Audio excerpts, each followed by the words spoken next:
Delicious. Shifters Forever Worlds. By L. Thorne. Chapter 1. The Order of Elementals had put the Brazos siblings in charge of the Order's business, a business that was highly secretive, but crucial to shifters who found themselves host to an elemental. Based out of Denver, Colorado, the Brazos family also traveled to their assignments when necessity dictated. The siblings and the Order of Elementals in general were critical because elementals often killed their shifter hosts, and then they would move on, finding another host. The problem was that with the longevity and power of shifters, the relationship was tenuous at best, unless the shifter and the elemental could sort matters out. No easy task. This was the point where the Order of Elementals came in. Circe, Marco, Camden, and Eden were specialists in the Order of Elementals, resolving issues between elemental shifter hybrids. Of course, Eden had to keep her distance from about every shifter because of bears. Her elemental didn't do well with bears. And it seemed this valley had a preponderance of them. A fact that her panther sarcastically reminded Eden that it was called Bear Canyon Valley after all. Tell that to Pyria. Pyria, Eden's elemental. On second thought, don't tell her. Eden couldn't take her gaze from Tyler's twin brother Sean. How odd they were identical twins, and yet instantly she could tell the difference between the two. Even odder. She was inexplicably drawn to him, as was her panther to his bear. Eden had always been close to her panther, as close as she was to her own twin Camden. No, truth be told, she was probably closer to her panther, though it wasn't a conscious choice. They shared the same skin. Hard not to be closest to the one you share a body with. Which didn't explain why she couldn't bond with Pyria. Not truly bond. Eden sighed and tore her eyes away from the husky, muscular, sexy man playing with his much younger sisters, Trista and Tessa. She hoped her assignment to help Tessa and Trista deal with their elementals and their shifter animals, and how to keep them from killing each other didn't last long, because it was wreaking havoc on her emotions and her elemental. At the same time, she hoped it lasted a very long time. The smell of roasting marshmallows drifted her way. She grabbed one of the sticks from a pile and joined Camden in front of the fire. Camden looked from Tyler to Sean, then back to Tyler.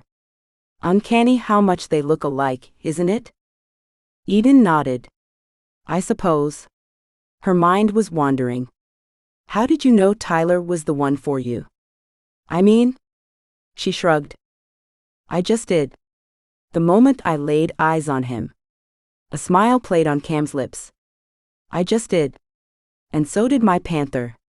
She may have known before I did. Or at least before I would admit it to myself. What about your elemental? Avala and I have an interesting relationship. Eden frowned. What's that mean?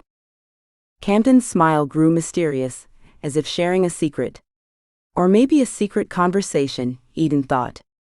Perhaps she and Avala were talking inside Camden's head. Eden felt a tiny surge of envy. She wished she and Pyria could have the kind of conversations that would make her smile. It means that our relationship has changed. We didn't used to be very close. We've come a lot closer since, lately. Eden wondered if she was going to say since Tyler entered their lives. Too bad that wasn't possible with Pyria. The fire elemental wanted nothing to do with bears or bear shifters. So you're going to stay? Eden turned the stick, roasting the other side of the marshmallow. I mean here. With Tyler. Forever. Camden took Eden by the shoulders. This doesn't change my relationship with you. Eden nodded, but wasn't sure if she agreed. Chapter 2. It had been a few days since the barbecue, and Camden and Tyler were officially a couple. Eden grimaced. And he was a bear. This fact did not set well with Pyria, Eden's elemental spirit. Fire elemental, thank you very much. Tyler's twin Sean had his own place adjacent to Tyler's. Their homes were really more like duplex cabins with a connecting door and a common foyer. Pretty much like a hotel room. Well, except for the common foyer. Camden had told Eden it was a custom-made home because the twins, Tyler and Sean, were never apart. They never wanted to be. Kind of like us, Camden had said. This elicited a scowl from Eden. Because now Camden had taken Tyler, a bear shifter, for a mate. A bear shifter. Knowing how Pyria felt about bears, for goodness sake, couldn't Camden have fallen in love with any other kind of shifter? Eden sighed. So Camden and Tyler were a couple now that they'd done the deed. The deed being a couple bond that marked them as each other's mates. For life, forever. As if a shifter would accept any less than life from their mate. Eden. What? Eden pulled herself back to the present. She and Camden were in Tyler's kitchen, and Camden wanted to talk business with her. Business being what brought the two of them to Bear Canyon Valley and its majestic mountain range, and the care and management of two little girls who housed elementals and were bear shifters, again with the bears. Each of the little cuties hosted a different elemental type. Trista had a wind elemental, while Tessa's was an earth type. Camden and Eden hadn't had a moment to themselves because, well, let's see, of all the excitement that had happened the last week, a birth, Lake and Araya had a strapping healthy baby boy. The infant was another bear shifter, this time polar bear though, taking from his daddy K.Y. Romanoff and his great-uncle Mikhail Romanoff. There had been excitement from the misunderstanding between Marie and Camden, which brought the Shifter Council all the way from New York City to take custody of Tessa and Trista away from their guardians, Tyler and Sean. Then the council had given custody to Camden, which really pissed Tyler off. Luckily, Sean had been out of town, or Eden could only imagine the ruckus that would have been caused. After which, Griz had kidnapped the girls and taken them into hiding. Eden's head was still spinning, although Camden had filled her in on the stuff she hadn't known while Eden was watching the twin girls for the council, before Griz had carted them off. So in the end, Camden had agreed to be the legal guardian for the girls. They'd kept the council in the dark about the girls' true identity. The little ones had taken May Forrester's last name to keep them safe from their maternal relatives and enemies. Seems the little twins came with built-in enemies, in the form of a coven of European witches, who had a beef with the twins' mother. Of course the mother was dead, as was the father, and now. Well, the mother's family wanted the girls, and the mother's family's enemies, the witches, wanted the girls dead. Eden heaved a sigh. Being an elemental was complicated. Of course she knew that, and had known it since she was very young and learned of the falling out her big sister Circe had with May. Eden wasn't as familiar with their older cousin May since she lived so far from Eden and Camden, but she rather liked the attractive brunette. And Eden had a feeling a lot of things got fixed around Bear Canyon Valley because of May and her intervention. Too bad she couldn't intervene with Eden's problem. My problem. A problem she didn't even understand, that was brought about by Pyria. Eden sighed. Are you going to stick with me, or just keep drifting off like that? I'm sorry. Eden took a sip of the cooling coffee on the wood and tile table before her. Where were we? I was talking about having Marie send my stuff out here.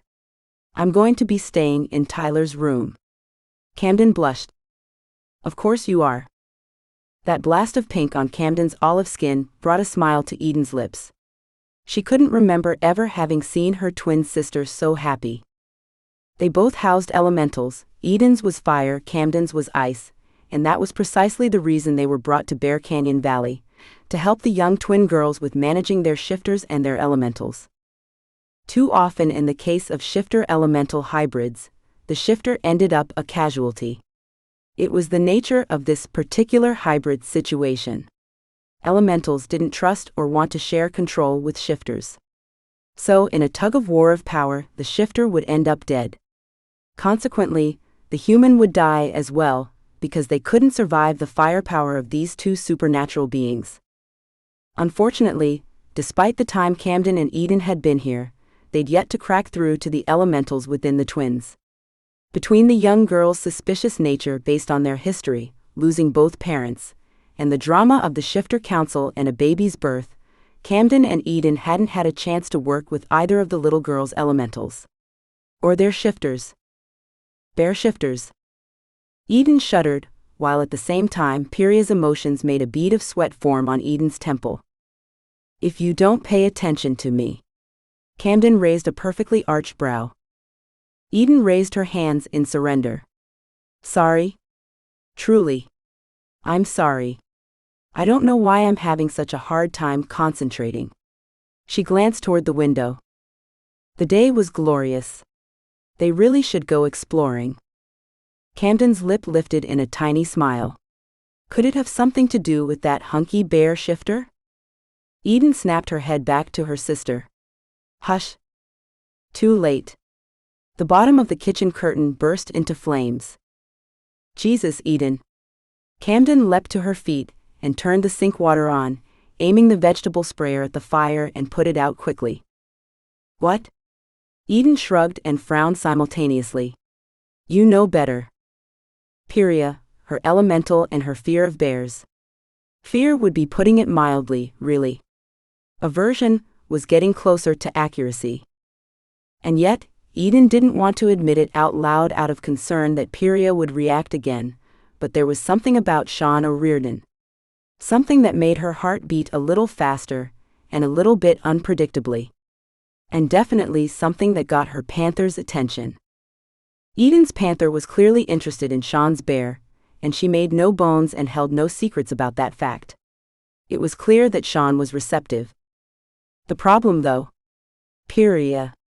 She'd kill Sean and his bear if she thought for a second Eden was seriously interested. Can we get back on topic? Eden grimaced at her twin sister. Yes. Now that everyone's gone. The pink color was back in her cheeks. I'm going to be staying in Tyler's room. Yeah, you mentioned that. What about you? What about me? Eden held her breath. Camden studied her without saying a word. Eden's eyes pleaded with Camden not to set Pyria off again. Please don't mention Sean. Please, please don't. Camden nodded. We were thinking you could stay in Tyler's guest room. Eden breathed out a sigh of relief. Thank you. A wave of heat passed over Eden's body. A few tiny beads of sweat gathered on her forehead. Pyria was issuing a warning without saying a word. In Eden's mind, her panther snarled and roared at the elemental's manipulative ways. Eden knew how the panther felt. She knew very well. She'd have enjoyed getting to know Sean as well. But without Pyria, this simply wasn't going to happen. No sir, no how. They were a package deal, and Pyria wasn't on board. She paused. The far one in the left corner. Camden nodded. Sure. I'm sure that's fine. But her eyes held a measure of sadness for Eden. Camden hugged her. We need to get to work with Trista and Tessa, Eden told Camden. Before a backlog builds at the Order of Elementals headquarters. Camden's smile was on the patronizing side. Circe and Marco can handle it. She wrapped her arms around her body, goosebumps peppered her forearms. You just want to get this done so you can leave. I think it will be more peaceful that way. What if I burned the house down? Accidentally, I mean. Camden stepped closer, leaned down and hugged Eden. We've gone through so much. We will handle this too. Tears sprang to Eden's eyes. She bit her lip to keep them from shedding. It had become too much for her. It wasn't just the whole thing with Sean. It was the way Pyria's fears sometimes paralyzed Eden's ability to do things. It was the fact that Pyria wouldn't tell her why she felt this way toward bears. Pyria would barely talk to her at all. Never had been very communicative. Eden dropped her head into her hands. Circe never seemed to have this problem with her elemental. And even Camden, who hadn't been that close to her elemental, didn't seem to have this issue. It was as if Pyria had erected a wall between herself and Eden, and there was nothing Eden could do to breach the barrier. Trust me? Camden took Eden's face in her hands and locked gazes with her. Trust me? Eden gave her a short nod, but she wasn't sure this was in the realm of things Camden could handle. I don't believe you. Camden stroked Eden's dark hair. What if I told you, I'd bring in the heavy artillery for this if I needed to. Eden looked at her quizzically. What? Nothing. Camden planted a kiss on Eden's forehead.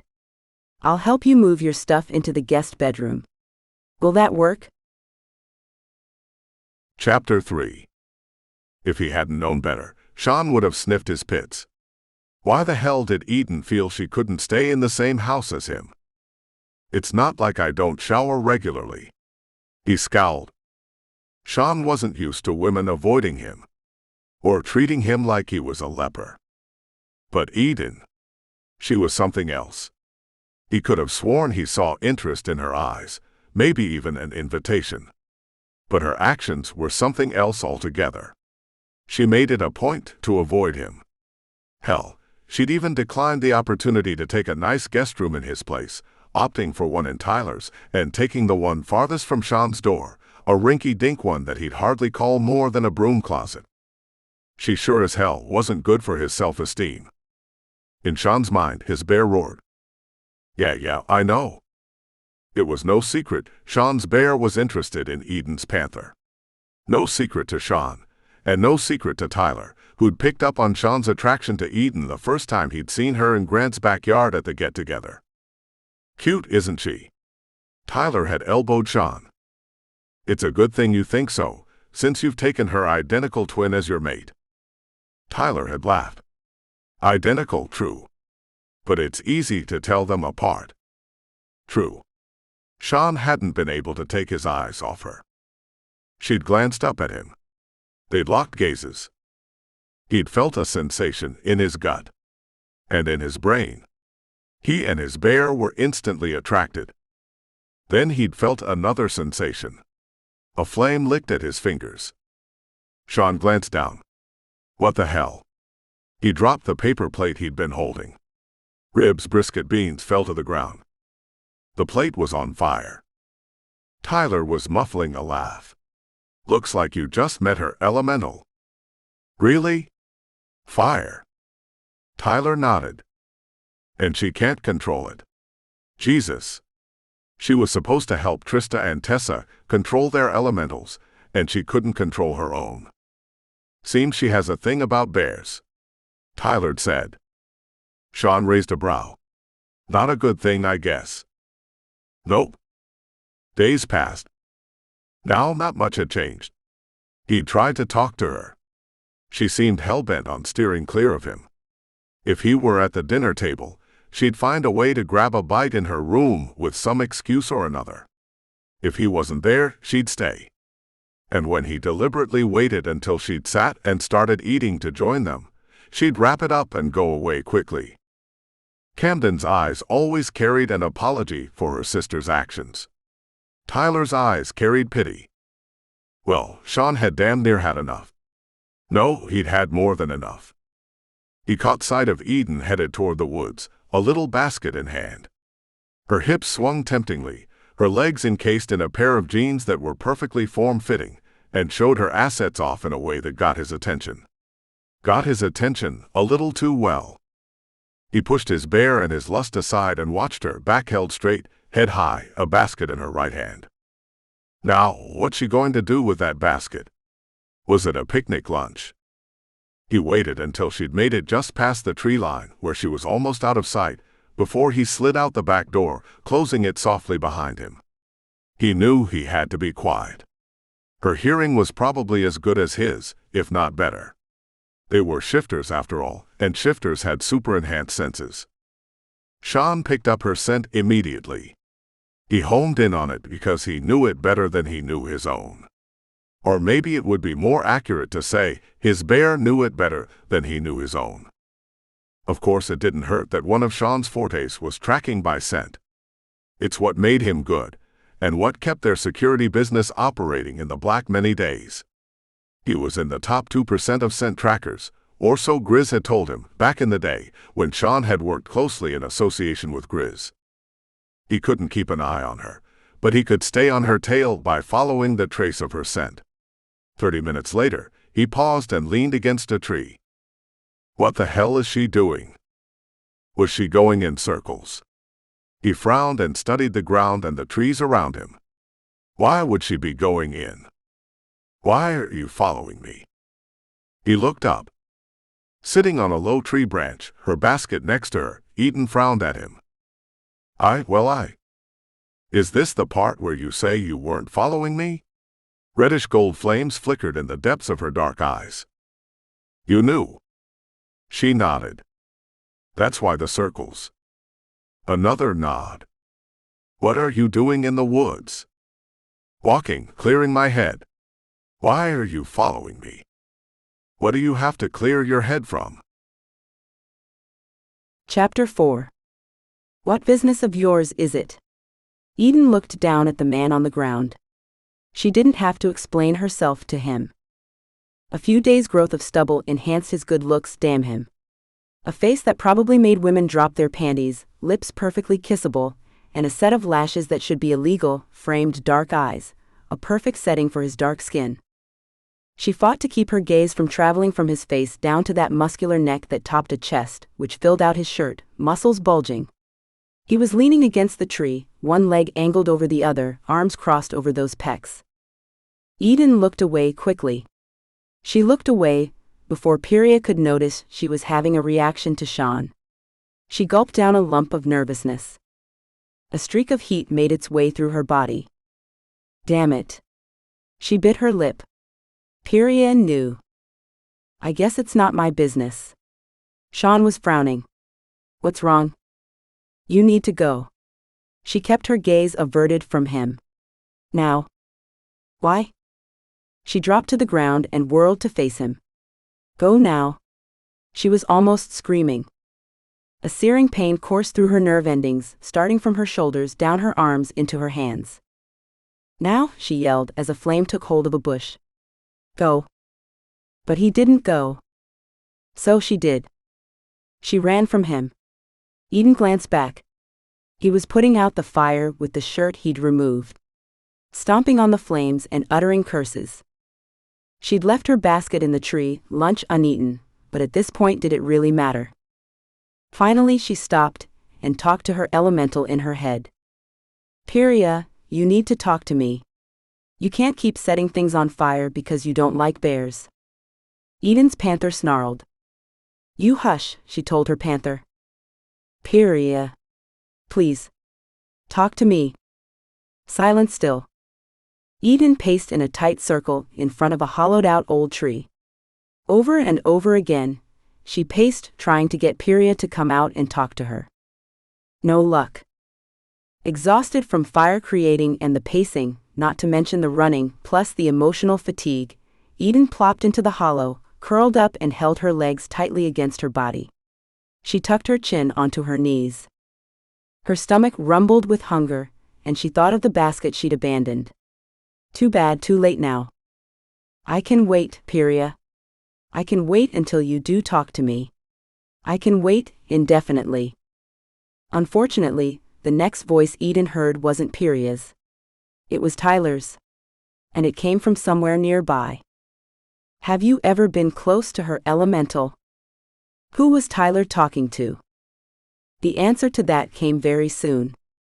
On a parallel path, a few yards away, Tyler and Camden were taking a walk. Eden stayed motionless, unseen, unnoticed. She studied the couple as they kept a leisurely stroll. There was something off with her sister's body language. And something odd about the interaction between Camden and Tyler. There was a distance between the two of them. Not huge, but they weren't holding hands like they usually did. Eden narrowed her eyes and appraised them. No, Pyria doesn't seem to be of a mind to become close to anyone. That wasn't Camden's voice. The realization hit Eden hard. She was eavesdropping on a conversation between Camden's elemental and Tyler. And they were discussing Eden, or rather, her elemental. What can we do to help Eden? She's going to burn the house down. Camden didn't have any ideas, do you? Tyler had turned to face Camden, or rather, Avala. Great. She held back a sigh. I'm just everyone's little problem. I think Camden's idea to call Circe is the best one yet. Circe might have a suggestion, Avala said. A fury raged within Eden. She couldn't even talk to Pyria, and here was Camden's elemental, chatting with Tyler like they were besties. Tears of wrath built behind her eyes. Eden closed her lids tightly to keep them from escaping, but no such luck. Her tears made hot tracks as they trailed down her cheeks. Tears of frustration with Pyria's unwillingness to communicate or help her. Tears of frustration that she felt irresistibly drawn to Sean, and could barely talk to him without Pyria trying to burn everything down. She tucked herself deeper into the tree's hollow, and surrendered to her panther's snarls in the deep recesses of her mind. Her panther had always been one to soothe her. Chapter 5. Sean took a shower to wash off the ash and dust, then changed clothing. He needed to talk to Camden. Eden's response to him was becoming a hazard to the area. He'd noticed the occasional burned items that found their way into the trash. And he knew that though he didn't set the fires, he was directly responsible for them. He irritated her elemental. He heard Tyler and Camden on the front porch. He met them at the door. He wanted to talk about Eden, but first things first. Where are the girls? He hadn't seen Tessa and Trista this morning. They asked to have them for the day, Tyler said. Didn't figure you'd mind. All good. Where have you been? For a walk in the woods. Talking about stuff, Camden said. Then Sean did a double take. That wasn't Camden's voice. He narrowed his eyes and appraised Camden. Then he looked at his brother with a quizzical expression on his face. This is Avala, Tyler said. Camden's elemental. Sean nodded. Tyler had told him he was on friendly terms with Camden's elemental, but it was just that. I didn't realize. I mean. He struggled with the words. I didn't think that Camden, that Avala. Sean cleared his throat. Nice to meet you. Camden smiled. But it wasn't her smile, it was like another person. It's difficult to comprehend, Avala said. I'll say, Sean agreed. I wasn't expecting this sort of two people in the same body with different voices, and even different smiles. Tyler patted Sean on the shoulder. Now you know what I meant when I said we were friendly. Yeah, I guess I didn't think that Avala could speak to others. Or outside of Camden's head. Pretty much the way it worked with their bears, except for the shifting and all.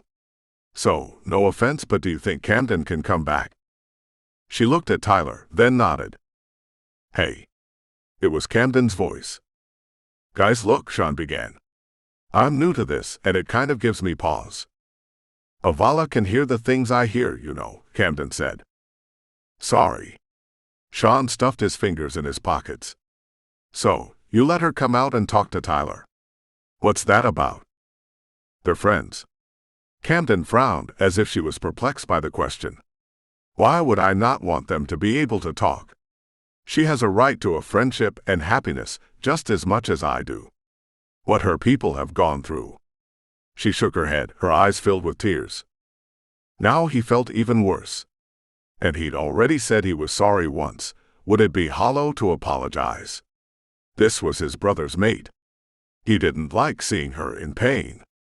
Not to mention, the resemblance to Eden was so uncanny that it reminded him of Eden's pain, a pain she displayed every time she lit something on fire.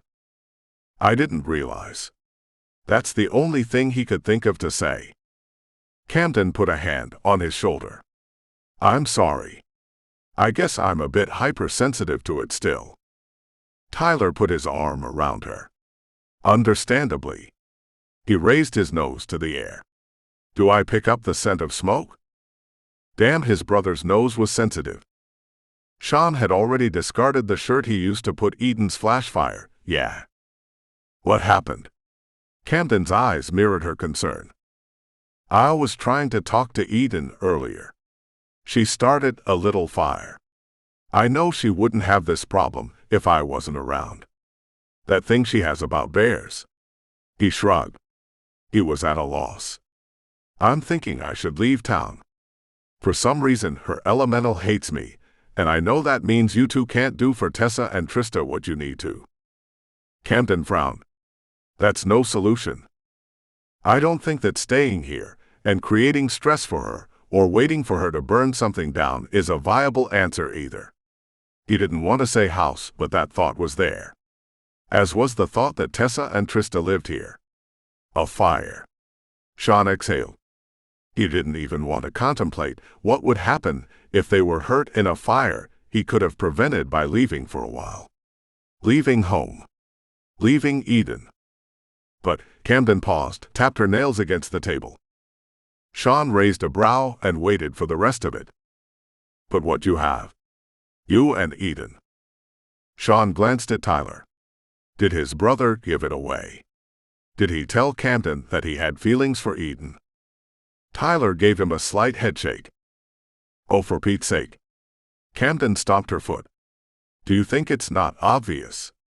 Not to mention, I know my sister. Sean scrubbed his face, his scruffy growth making a scratchy sound. Was she saying that Eden had feelings for him? Wait. No. Camden shook her head vigorously. Dark hair flying loose from the ponytail she'd put it in. You wait. I'm not willing to watch this. She waved her hands to and fro. Whatever this is meant to be, thwarted be a hard-headed elemental with a long-standing grudge toward bears she won't talk about. Whoa. Sean glanced at Tyler. She's a spitfire, little brother, Tyler told him. I see that. Please. Just wait, Camden added one last plea. A while. Chapter 6. Eden walked into the sitting area in the front of the house. Outside, nature had decided to take control and wreak a little bit of havoc. Upstairs, Sean and Tyler played with Trista and Tessa, helping them pack for a day visit with May and Doc the next day. If the weather permitted. Lights flickered on and off, as high winds were clearly messing with the electricity. Camden sat in one of the wing chairs, a tray in front of her. Eden picked up the scent of herbs. What's that? She pointed to the tray, teacups and teapot, with steam rising from an elegant neck. Camden smiled. Have a cup of tea with me. Eden cocked her head. Since when do we do high tea? She laughed. Got scones to go with it? Camden shook her head. Well, with the power flickering on and off, couldn't make coffee in the electric coffee maker, but the stove is gas-powered. So I figured it would be a perfect day for tea. Eden shrugged. Sounds good to me. Camden set down a book she'd been reading and poured her a cup while Eden took a spot in the opposite wing chair and studied the trees outside. Freak storm, isn't it? Camden looked up. Yes, Tyler says it doesn't happen all that often. The sky's so dark. Eden shivered. It's almost scary, the way the mountains and trees make it look darker than it is. At the same time, it makes me miss Colorado so much. Camden handed her the cup. I know what you mean. I miss it too. But now you're going to be staying here. Camden nodded. I know. I've thought about it. I hope there's a way to figure out how to be able to visit home more often. Eden fought back the tears. I'll miss you. Camden's lip trembled. She fanned her face with her hands to keep the tears from shedding, a mannerism both Eden and Camden had picked up from their older sister Circe. You're reminding me of her, Eden told Camden. Cam looked at her hands, then dropped them self-consciously in her lap. I miss her too. Eden nodded, but didn't tell Camden that she'd be seeing Circe a lot less now that she was going to be living here with Tyler. She took a sip of the fragrant herbal tea, shuddered at the sweetness. I'm sorry, Camden said. I might have oversweetened it. It's okay. I hope the storm doesn't scare Trista and Tessa too badly. A crack of thunder drowned out Eden's reply. Eden held onto the chair's arm. Something's wrong. Camden watched her, not saying a word. I think that. In Eden's mind, her panther roared. Otherwise there is an emptiness she couldn't explain. And still Cam was silent. I can't feel Pyria. The word sounded strange, coming from her own mouth, but she didn't know how else to explain it. She felt empty inside. Except that her panther was there. Pyria, she called out to her elemental. Eden received no reply. Many times Piria didn't respond. So not getting a reply wasn't that unusual. But the sensation that Piria was gone was a totally new feeling. It was like walking into a vacant house. Piria's not answering me. And it feels like she's gone. She can't do that, can she? Just up and leave. Don't I have to be dead for her to go? Camden shook her head. Wait. She rose and stepped closer to Eden, putting her hand on her shoulder. I told Circe about what is going on with Piria, and the bear thing, and the fires. What are you saying? She sent me the tea. Overnighted it. What? Eden flew to her feet. What have you done? You killed Piria. Camden gasped. Her hand flew to her mouth. God, no. No. The tea is to knock her out. It's a sedative. Eden slumped back into the chair. Why didn't you tell me? You wanted me to tell you that I was going to give you something to knock Piria out? And you don't think she'd have heard that? You don't think she'd have made me spontaneously burst into combustion? Eden chewed on her lip, rubbing her hands over her thighs repeatedly with anxious energy. You're right. But now what? Circe said to keep drinking the tea while we try to help the girls. It will keep Piria from freaking out. And it will allow you to be able to be around bear shifters and bears without issue. Chapter 7. A couple of days later, Eden was thinking of what she liked to call the tea maneuver. The act of keeping Piria under thanks to Circe's tea. At first, Eden wasn't sure how to feel about the strategy to keep Piria sedated so she could be at Sean and Ty's house without incident. A part of her realized this was the best tactic to keep the house and everyone in it safe. But on the other hand, she felt like she was betraying Piria, like she was doing something underhanded. Damn, what a position to be in. She watched Trista and Tessa, back from May's home and outside playing with Tyler and Camden. Please forgive me, she silently pleaded to Piria, though she knew that Piria couldn't hear her. They're happy, aren't they? She flinched and jumped. Sean. How the heck had he managed to sneak up on her? She must have been very involved in her thoughts. Sorry. I wasn't trying to scare you. Was certain your panther would have alerted you. That's okay. No. I was thinking, her voice was a hair above a whisper. How are you doing with this? He leaned in, his leg brushing against hers. How are you doing with your elemental being AWOL? She sighed, met his eyes, tried not to notice how she wanted to plunge into those eyes, how she could drown in him way too easily.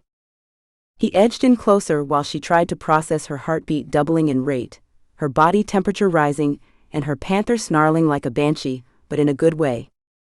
I'm not burning anything down, she said, wondering how she managed to put a sentence together, the way this man was wreaking havoc on her senses and her emotions.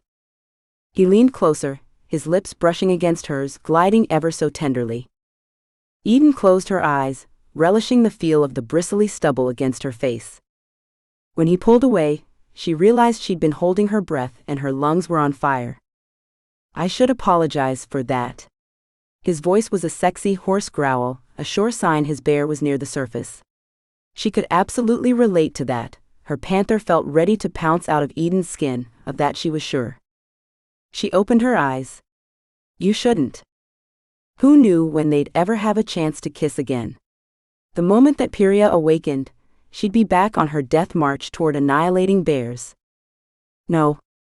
He raised a brow in that sexy chiseled face, his lips curling into a crooked smile that made her want to kiss him. Why, oh why, did the only man I've ever felt this way for have to be a bear shifter? No, she shook her head. You should take full advantage of the opportunity. His smile grew. Full advantage? This time his voice was even more of a growl, more gravelly. She realized what she'd said. Wait. I didn't mean that. I meant in the kissing. Oh, and what did you think I meant, dirty girl? His laugh was low and husky. She playfully hit him on the arm, those muscular triceps didn't give an inch. She let her hand rest there. That kiss. It had to be duplicated. And she had to take advantage of it now, else there might not be another chance. Her gaze remained locked on his as she stretched on her tiptoes and let her fingers walk up those arms, to those wide shoulders, then around to his neck. A gloriously thick neck that boasted of his time in the gym.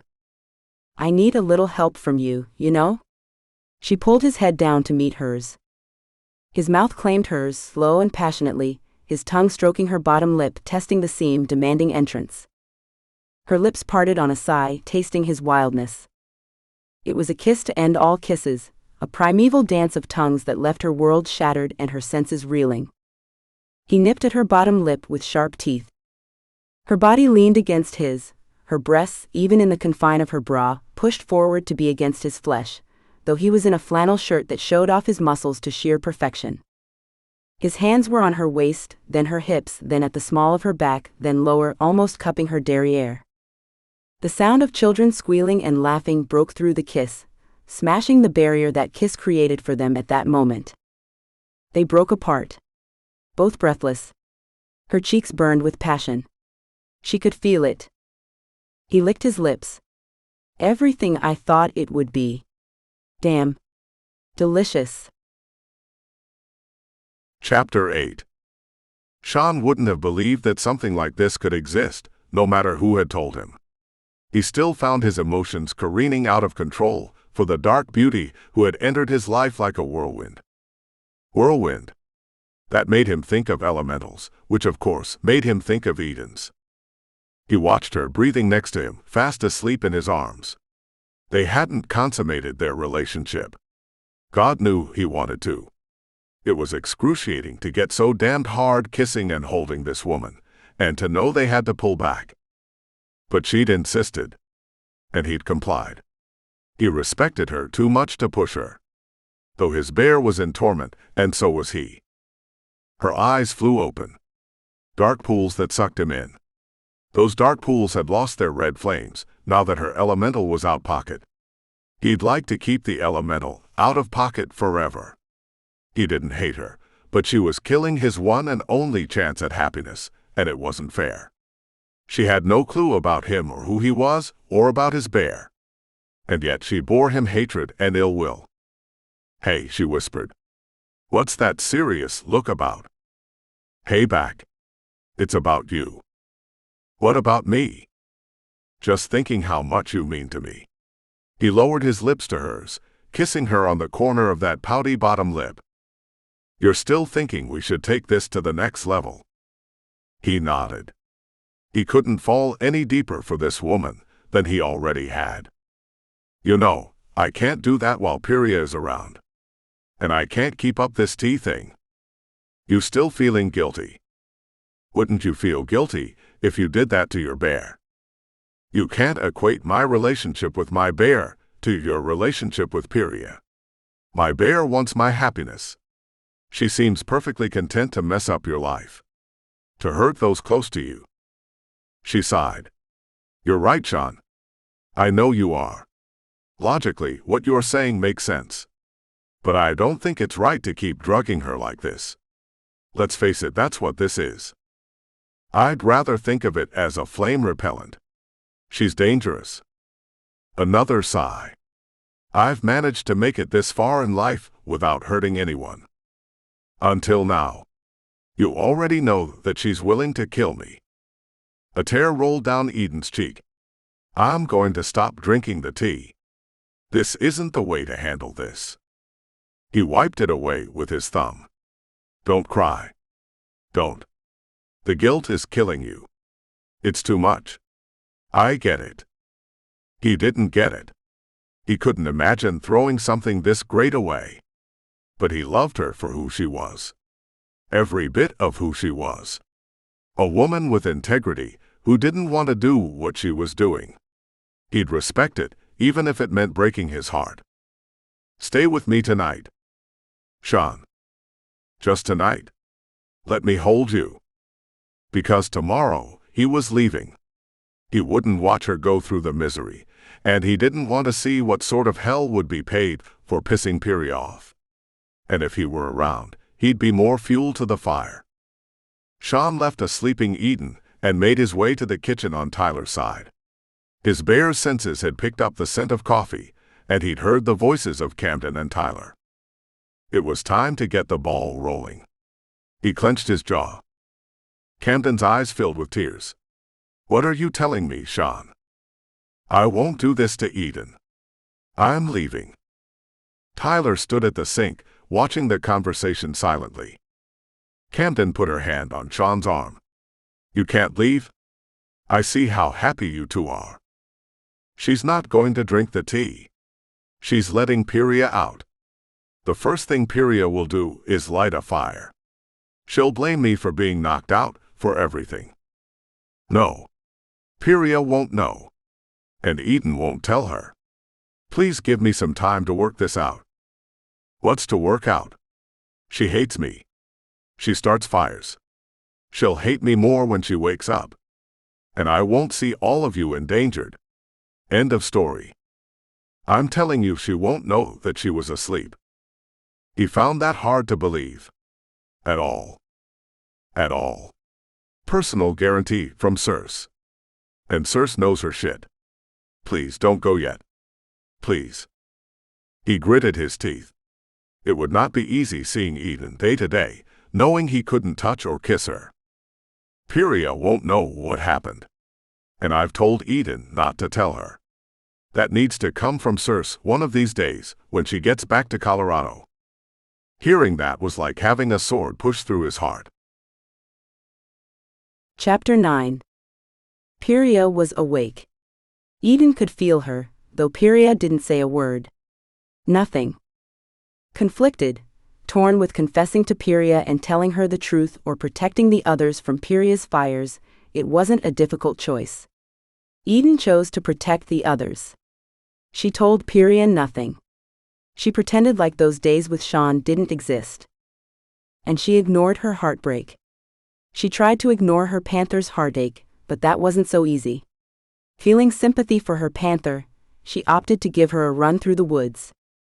It had been a long time, after all, since she'd given her panther control of their body and shifted into her feline form. For starters, it was something Pyria wasn't in favor of. Eden pushed the panther's needs and demands aside more often than not in order to keep her elemental happy. Another snarl from the panther. Okay. She yielded control to her panther. It started in her skin. The pulsing, the rippling, the beginning of her panther's fur to form under the top layer. Next came the tendons, sinew, and muscles all stretching, yielding to her feline size. The agonizing part was when her bones began to transmute, widening, stretching, thickening. Eden gasped at the discomfort. Within a few seconds, but what felt like an eternity as her body yielded to her panther, Eden stood in the wooded area next to the hollow tree trunk, a magnificent, well-built black panther with large paws, a muscular chest, and an elegantly arched neck. "Go on," she told her panther. "This is what you wanted, get your fill." Truthfully, Eden relished the time she spent in her panther's form, and she held a silent grudge that Pyria wouldn't allow her to do this more often. "Run, girl, run." Her panther didn't need any more encouragement. She sprung forward and began to cover the forest's floor with long leaps.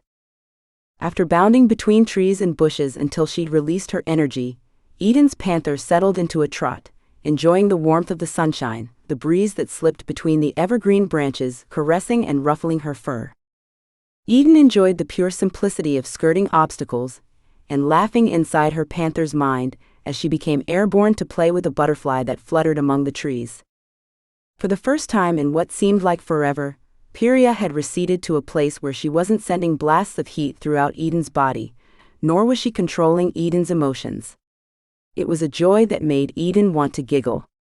Her panther relished Eden's joy, regaling her with antics. It was so that Eden and her panther were preoccupied, that neither were paying attention, nor did they notice anything amiss. It began with a sting in Eden's panther's hindquarters. She glanced back.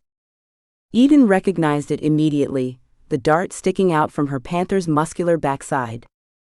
The first thing she noticed was her unfocused vision, then came the stumbling. Eden could feel consciousness slipping away, and her final thought was that she'd been tranked. Chapter 10. Sean kept to his room that evening, passing on joining anyone at the dinner table or creating more havoc or pain for Eden. He'd have liked to say that he slept well, but his night was sleepless. How long should he wait? How long did Camden consider a while to be? It was nearly dawn, and his bear was as restless as he was. For different reasons. His bear had no interest in leaving Bear Canyon Valley. And he had no interest in leaving Eden behind. And I do. Sean rolled over in his bed, his sheets a tangled mess entrapping his legs. He moved around, trying to set himself free and straighten the sheets without having to actually get out of bed, but finally he gave up. There was no point to it. He meandered downstairs with the intent of starting a pot of coffee, when the aroma of fresh brewed reached his nostrils. Someone beat him to it. He stepped in and found Camden sitting at the table, shredding a napkin, and Tyler pacing. What's going on? Sean grabbed himself a cup and filled it. Camden sniffled. Eden wasn't, she didn't. Tyler put a hand on Camden's shoulder. Eden wasn't at dinner, and she didn't sleep in her room last night. Unless, he narrowed his eyes. Did she stay with you last night? His voice almost sounded hopeful. The house isn't burnt down, is it? Sean would have laughed, but the threads of worry were already making their way through his system. She didn't. I haven't seen her since, well, not since before I talked to Camden about leaving yesterday.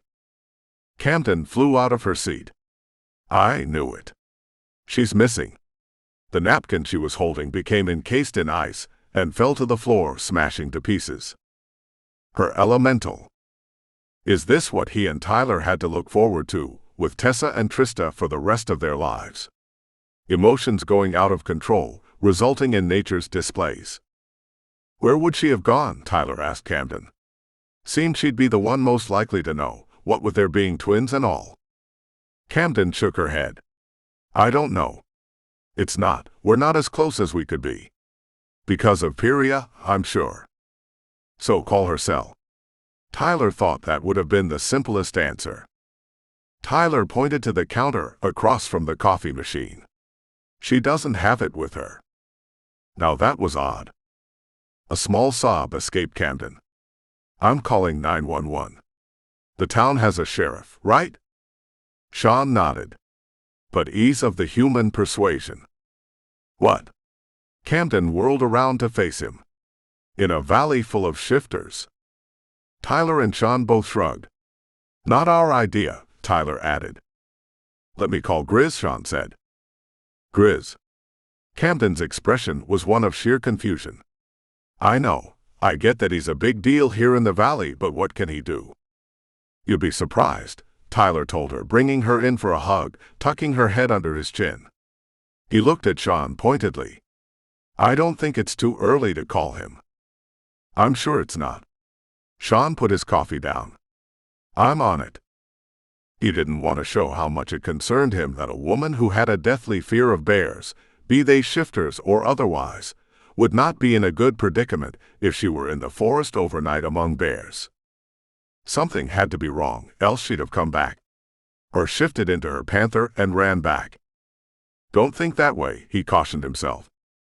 In his mind, his bear roared. Sean looked out the window toward the driveway. He'd have headed out solo if Tyler hadn't been there to stop him. Griz had asked them to wait, but that's the last thing Sean wanted. Give him 15 minutes tops, Tyler had asked. And so reluctantly, Sean had done that. It had been 12 minutes since Tyler made the request. Sean was already tugging a jacket on when Griz's massive pickup pulled into the driveway. And he wasn't alone. 2 of his nephews had joined Griz in the cab of the truck. Sean had met them once. Cross and Judge de la Cruz, former compliance enforcers of the Shifters Supreme Council. Awful big guns to bring in for one missing girl. Griz's stride toward the front door was purposeful. Cross and Judge followed behind him. All 3 were large men, tall, broad-shouldered, and definitely the ones you'd want on your side in a fight. But why would he need them to track and find Eden? Sean opened the door before they had a chance to knock. Camden flew past Sean and into Griz's arms. Please find her. Griz hugged her, then held her at arm's length, his large hands on her shoulders, his expression assured and concerned. We will. And we'll bring her home safely. Trust me. A partial sob escaped Camden, and she swiped at red-rimmed eyes. Say you trust me. Griz locked gazes with her. I trust you, Griz. In seconds, Sean, Cross, and Judge were on the front porch, leaving Tyler and Camden inside. No matter how many times Camden had insisted she was fine and that she wanted Tyler to join them in the search, Griz and Tyler had refused. Alone and on the porch with distance between them and Camden's ears, Sean turned to face Griz and the De La Cruz brothers. Is it me, or is there something else going on here? Griz crossed his arms over his chest. The scar that halved his face from brow to jawline was pale. He then looked at Cross, indicated Sean with a nod. Tell him. I picked up some activity. Sean frowned. Translation, please. Judge let out a heavy breath. Cross has equipment placed around the area, in case we should ever encounter unwanted visitors. Sean nodded. Comprehension was starting to settle in, but it wasn't full understanding. So we have unwanted somewhere around. And why would these be a concern to us? It's not like Eden is a helpless little girl. She's a panther elemental hybrid. She's probably just lost. So what? Maybe he was trying to convince himself that nothing could be wrong, that she was simply wandering around. And maybe he was lying to himself. Griz's expression was grim. Yeah, by all indications these don't seem to be accidental trespassers. Then who? Griz clenched his jawline, muscles working. It seems that the witches that killed Trista and Tessa's parents, who'd like to do the same, have entered the valley. What? Rage began a slow build in his blood, then rose to a boil. He glared at Griz, Judge, then Cross. When the hell did you three realize this, and why is this the first I'm hearing of it? Cross cleared his throat. I figured it out yesterday after dinner. Reached out to Griz. He said first thing tomorrow we'd get with you all. He grimaced. Didn't figure on this. Sean contained his anger. He didn't know much about the matter of the witches that wanted his little half-sisters dead, nor did he know much about their family in Europe, on their mother's side, elementals that wanted to have the girls. He blew out a breath of exasperation. I'm ready to go. I don't understand why I had to wait for you guys to show up. Well, are you equipped to deal with hostile witches? If you encounter any, that is. What's to deal with? I'll shift into my bear, rip their heads off. Griz shook his head. Sure, if they don't turn you and your bear into stone before you shift. Or if they don't turn you into a stuffed teddy bear. I'm pretty fast. More head shaking from Griz. Let's take your SUV. It'll hold more. Sean studied him. More what? I've got a couple of friends on the way. On the way from where? Griz glanced toward the dawn's light, rising above the Bear Canyon mountain range. We're meeting May down the road a bit. They're with her. Chapter 11. Eden awakened with a start. She opened her eyes. At least she thought she did, but she was still surrounded by darkness. She frowned and raised a hand to rub her eyes. Except her hand wouldn't move. It was? What the heck is wrong with me? She couldn't move a muscle. The trank. And she was blindfolded. Now, she could feel the fabric of the material against her face. Wait, face? No. She wasn't in her human form. She was in her panther's form. She'd been in her panther body when she was tranked. So why am I awake now? Shouldn't I be knocked out? And if she was awake, why couldn't she move a muscle? She pushed for a shift, but got no response from her panther. She screamed in her mind for her panther to respond, to let her shift into her human form, but the only thing that greeted her was silence. Then she felt it. Another next to her. Wait, no, not next to her. In her body. Pyria? In her mind, Pyria responded, yes. What's happened? Why are you and I conscious and my panther is not? I mean, Well, I know why she isn't conscious. But why are we? The trank does not seem to affect me. And that is transferring to you. But that meant she couldn't shift out of her panther. She was stuck in the animal's body, unable to move. Then another thought occurred to her. Pyria, why can't I see? What do you smell? Eden took a deep breath. Horses. It seems they have put a horse blanket over your panther's head. Now why would they do that? As if reading her mind, Pyria answered. I'm sure they know you have an elemental. I can't cast at what I can't see. Who knows what would catch fire? They? They who? Do you know who they are?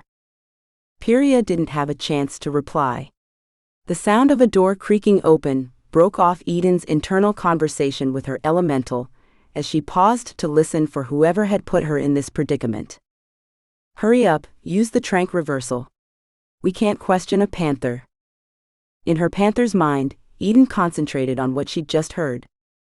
The voice was a woman's, throaty, with a foreign accent.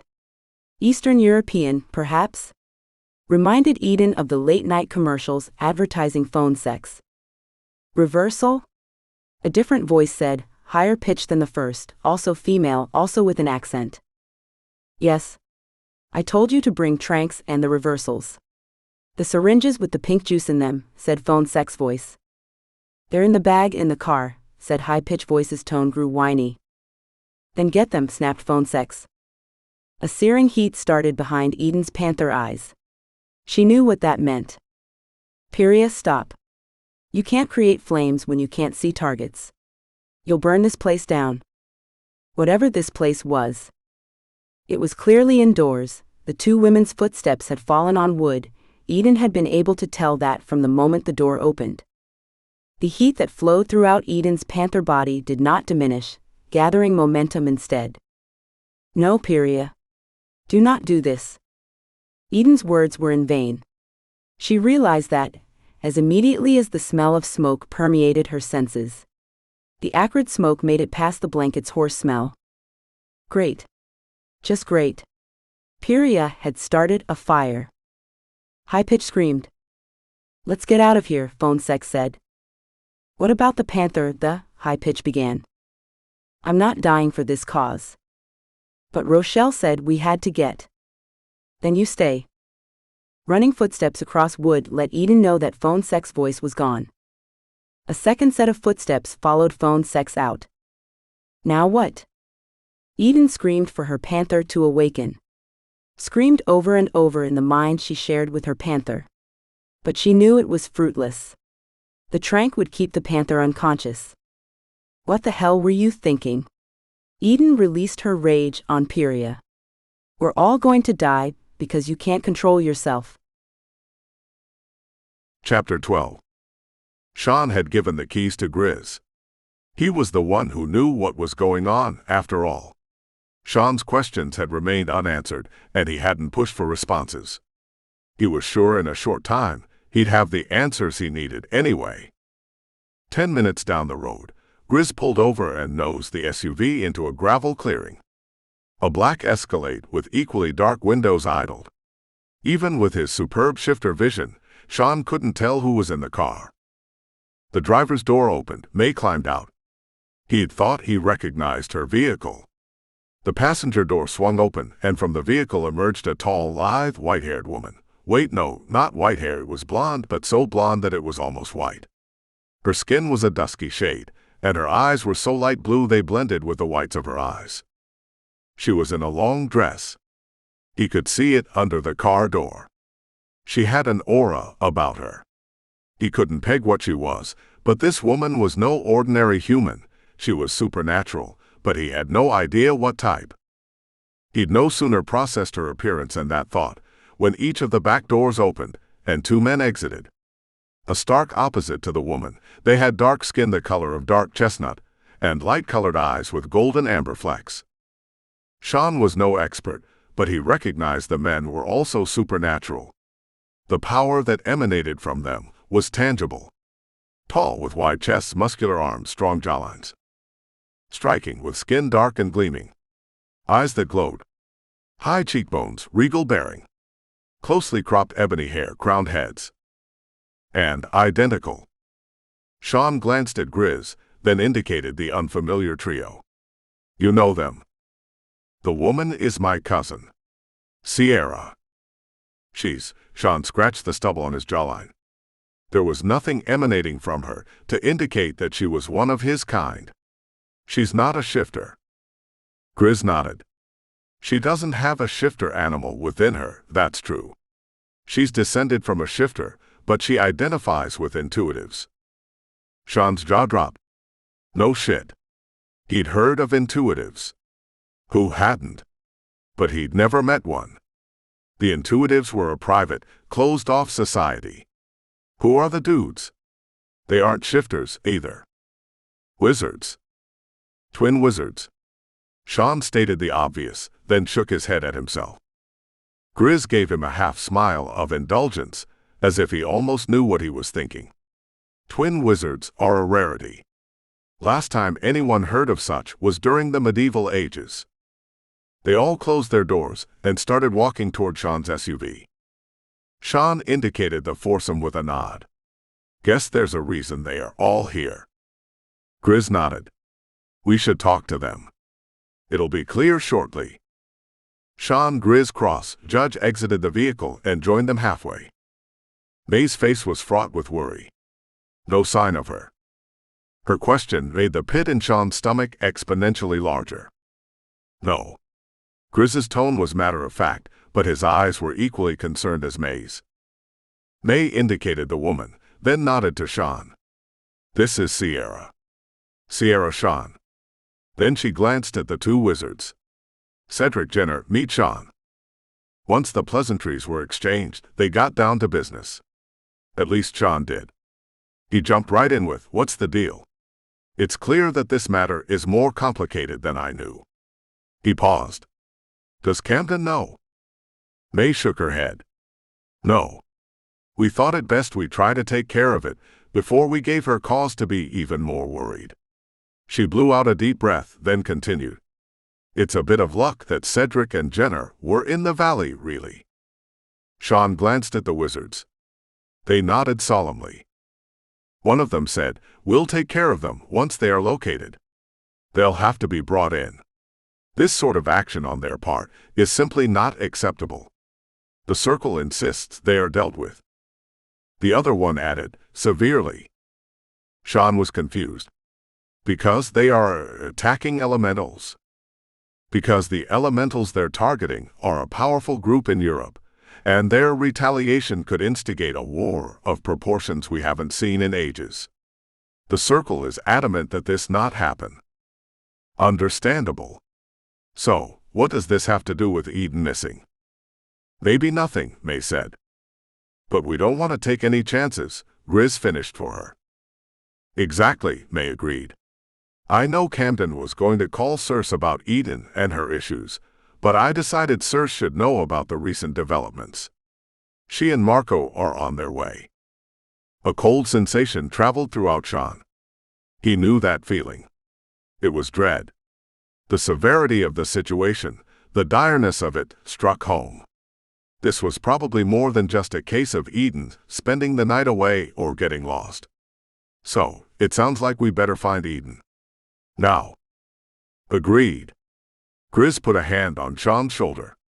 And word has it, you're one of the best scent trackers in the area. Sean did a double take. How would you know that? Cross's smile was grim. Griz has his sources. Chapter 13. Sean was in his human form, and walking as fast as he could. His senses were completely tuned into one thing, and one thing alone. Eden. And not losing sign of her.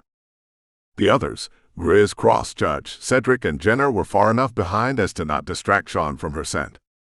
Sierra the intuitive had gone with May to find Camden and, what? Sean wondered what in the world the intuitive was there for.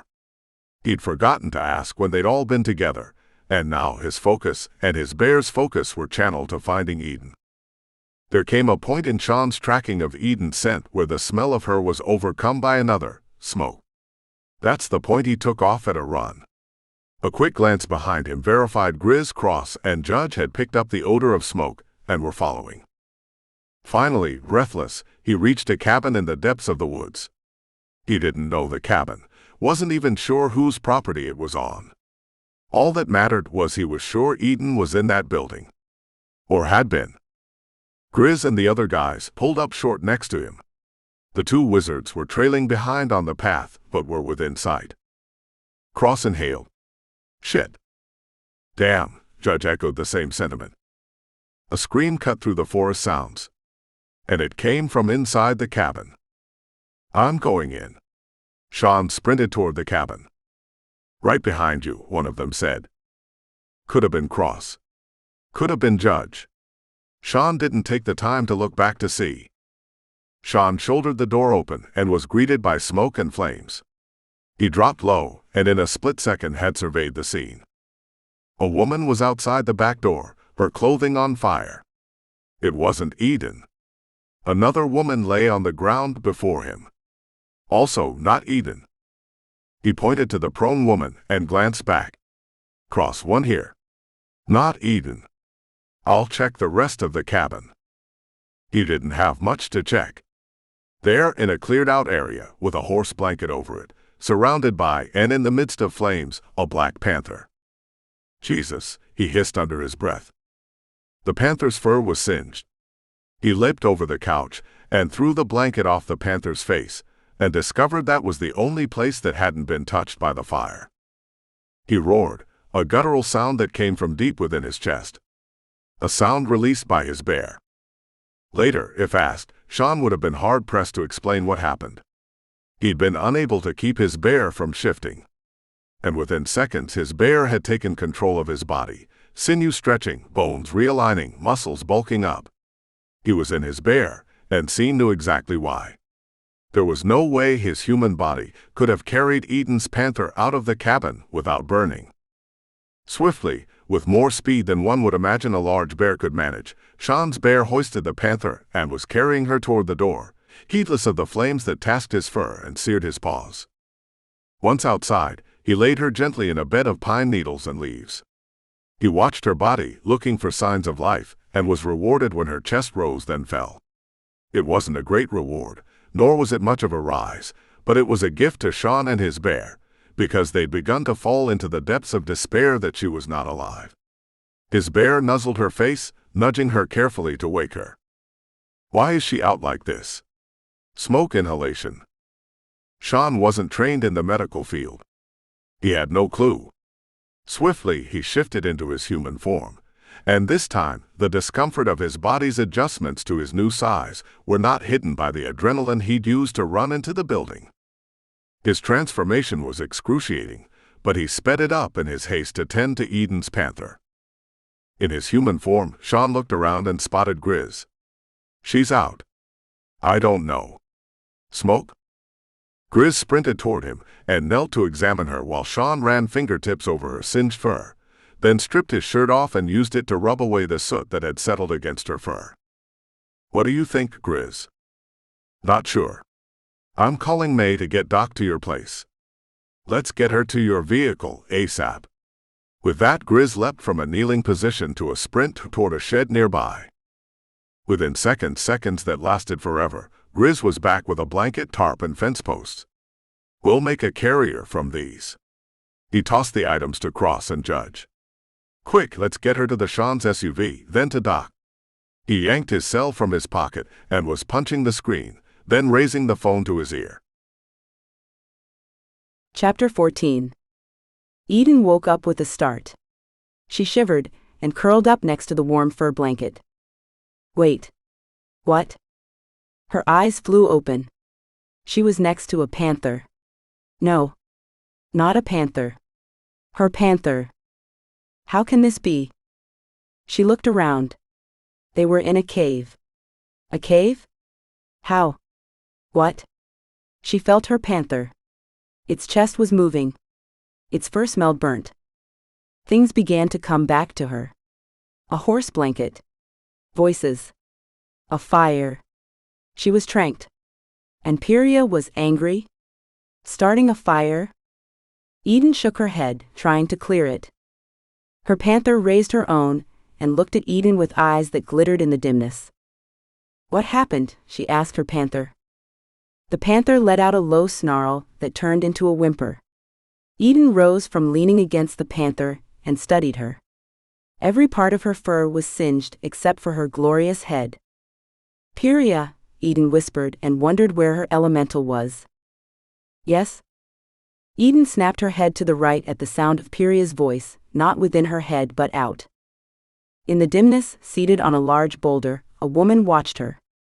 Eden couldn't see her face, but the voice had already told her was Pyria. Realization came to Eden. She'd heard of this. Of how elementals had their own world, their own space.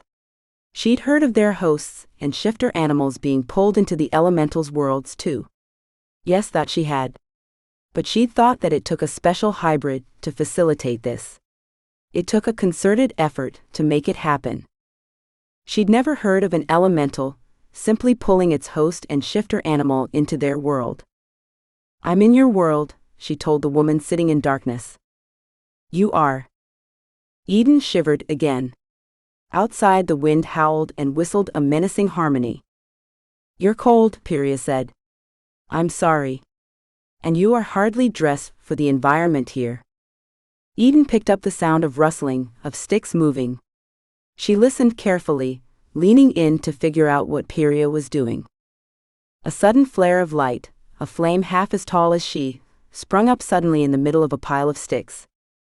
Behind the fire, Eden focused her gaze on Pyria. She gasped. Pyria's face was marred with 3 parallel jagged scars running down the length of her face on the left side, and where her eye had been, an empty socket stared back at Eden. "Jesus," she kept her comment to herself. "Not very attractive, is it?" Pyria's tone was self-deprecating. "A bear?" Eden asked. Pyria nodded. She reached into a pocket and pulled out a piece of fabric. Eden squinted to better see what it was. An eye patch. Pyria placed it, covering the gaping emptiness. "I see why you hate bears." Pyria's smile was grim. "Not only that. The bear killed my husband and child." Tears pricked Eden's eyes. "I'm sorry." Pyria bristled visibly. "No need to apologize. It wasn't your fault. It wasn't anyone's fault but the bears." The bears. The reason Eden was in this mess to begin with. Pyria's encounter with a bear. That must have been a horrific experience. And you are wondering why I harbor ill feelings toward all bears for the actions of one. Eden bit her lip. Yes, she was wondering, but she wasn't about to tell Pyria. They weren't in the same body now, and she knew Pyria had a hell of a way with flames. The last thing Eden wanted was to piss her off enough to spur her into lighting her, or the panther, on fire. Pyria's eyes narrowed in warning. "Have you ever lost a child?" Eden fought to keep the testiness from showing in her voice. "You've been in my body since I was born. You know everything I've done and been through. So, you know I've never even given birth." Pyria's smile was tight. "Exactly." Eden hung her head. She felt ashamed. Of course, she couldn't relate to Pyria's pain. Eden's panther remained silent and unmoving, her lithe, muscular body a cushion for Eden's. "Do you plan to keep us here forever?" Against her back, Eden could feel a rumble building in the panther's torso. She put her hand out subtly, resting it on the panther's paw, hoping the panther understood this was the time for calm demeanors, not acts of aggression. Not to mention, if the panther hurt Pyria, Eden and the panther would both be stuck here. Wherever here was. She knew she was in a cave. What is outside this place? A desolate frozen desert. Pyria stepped closer to Eden. The scar was even worse up close, breaking Eden's heart that Pyria had suffered the loss of her loved ones, her eye, and had to bear this scar as a living reminder of what she'd gone through. Eden realized that Pyria's world was indicative of the suffering she lived in. She'd created this world to mirror what was deep within her heart. "You can go outside and investigate if you wish, but I'd wait until the blizzard subsides somewhat," We'll wait, but I'd like to go outside later if you don't mind. And would you go with me? I can. But there's no exit to your world outside. That's not how it works. Eden clenched her fists. She knew that wasn't how it worked, but that didn't mean she wouldn't keep hoping. Chapter 15. Sean sat in the back of his SUV with Eden's panther while Cross drove and Griz updated them. Cedric and Jenner had identified the dead woman in the cabin as a witch. They'd also identified the one that ran screaming out of the cabin as a witch, and they'd captured her. Sean had no idea how they were dealing with her or where they were. The only notion he had in mind was to kill the witches. They caused this catastrophe. He had an inclination that Pyria might have been the one that started the fire, but he felt fairly confident that one way or another, those witches had pushed her to that. Yeah, Payback was a witch. And when Eden was out of this mess, he fully intended to inflict damage on the witch that made it through. If one of those wizards hadn't already killed her by the time he arrived. Griz took another sharp curve, damn near a switchback. Sean grunted and grabbed the handle, placing one hand on the panther's side to keep her from moving too much. Moments later, Griz pulled into Sean and Tyler's place. May, Camden, and Tyler were outside. The dark circles under Camden's eyes and her pale color were a testament to her anxiety. Tyler had his arm around her, and she was leaning into him. Sean wondered if his brother wasn't holding her up, if she would have fallen. Griz slammed into park and hopped out of the vehicle. Cross and Judge were on his heels. They opened the back door to help Sean get her out of the SUV and into his home. We set up a spot for her, Tyler said. Back room your side. Sean nodded. Thanks. Tyler peeked in at Eden's panther and let out a low whistle. What the hell? Sean laid a blanket over her. Tyler grabbed a stretcher, super-sized, panther-sized, leaning against the porch's railing. With all the men's cooperation, they managed to move the still unconscious panther to the stretcher and carry her inside. True to Tyler's word, they had made a pallet of king-size mattresses in Sean's spare room. Thanks, Sean told Tyler. Tyler tipped his head as if to say, of course, what else would he have done? They'd no sooner set Eden up on the makeshift bed than Doc Evans strode into the room, black bag in hand. Doc, the mate of May, was more than a doctor, he was a shifter. Grizzly shifter. He shooed everyone away, asking for space and privacy. Everyone but Camden. Camden, you stay, please. Camden nodded. Doc looked down at Eden's panther, then up at May. You too, please. Of course. May put her hand on her mate's shoulder. Just like that, everyone else was shuffled out of the room. Chapter 16.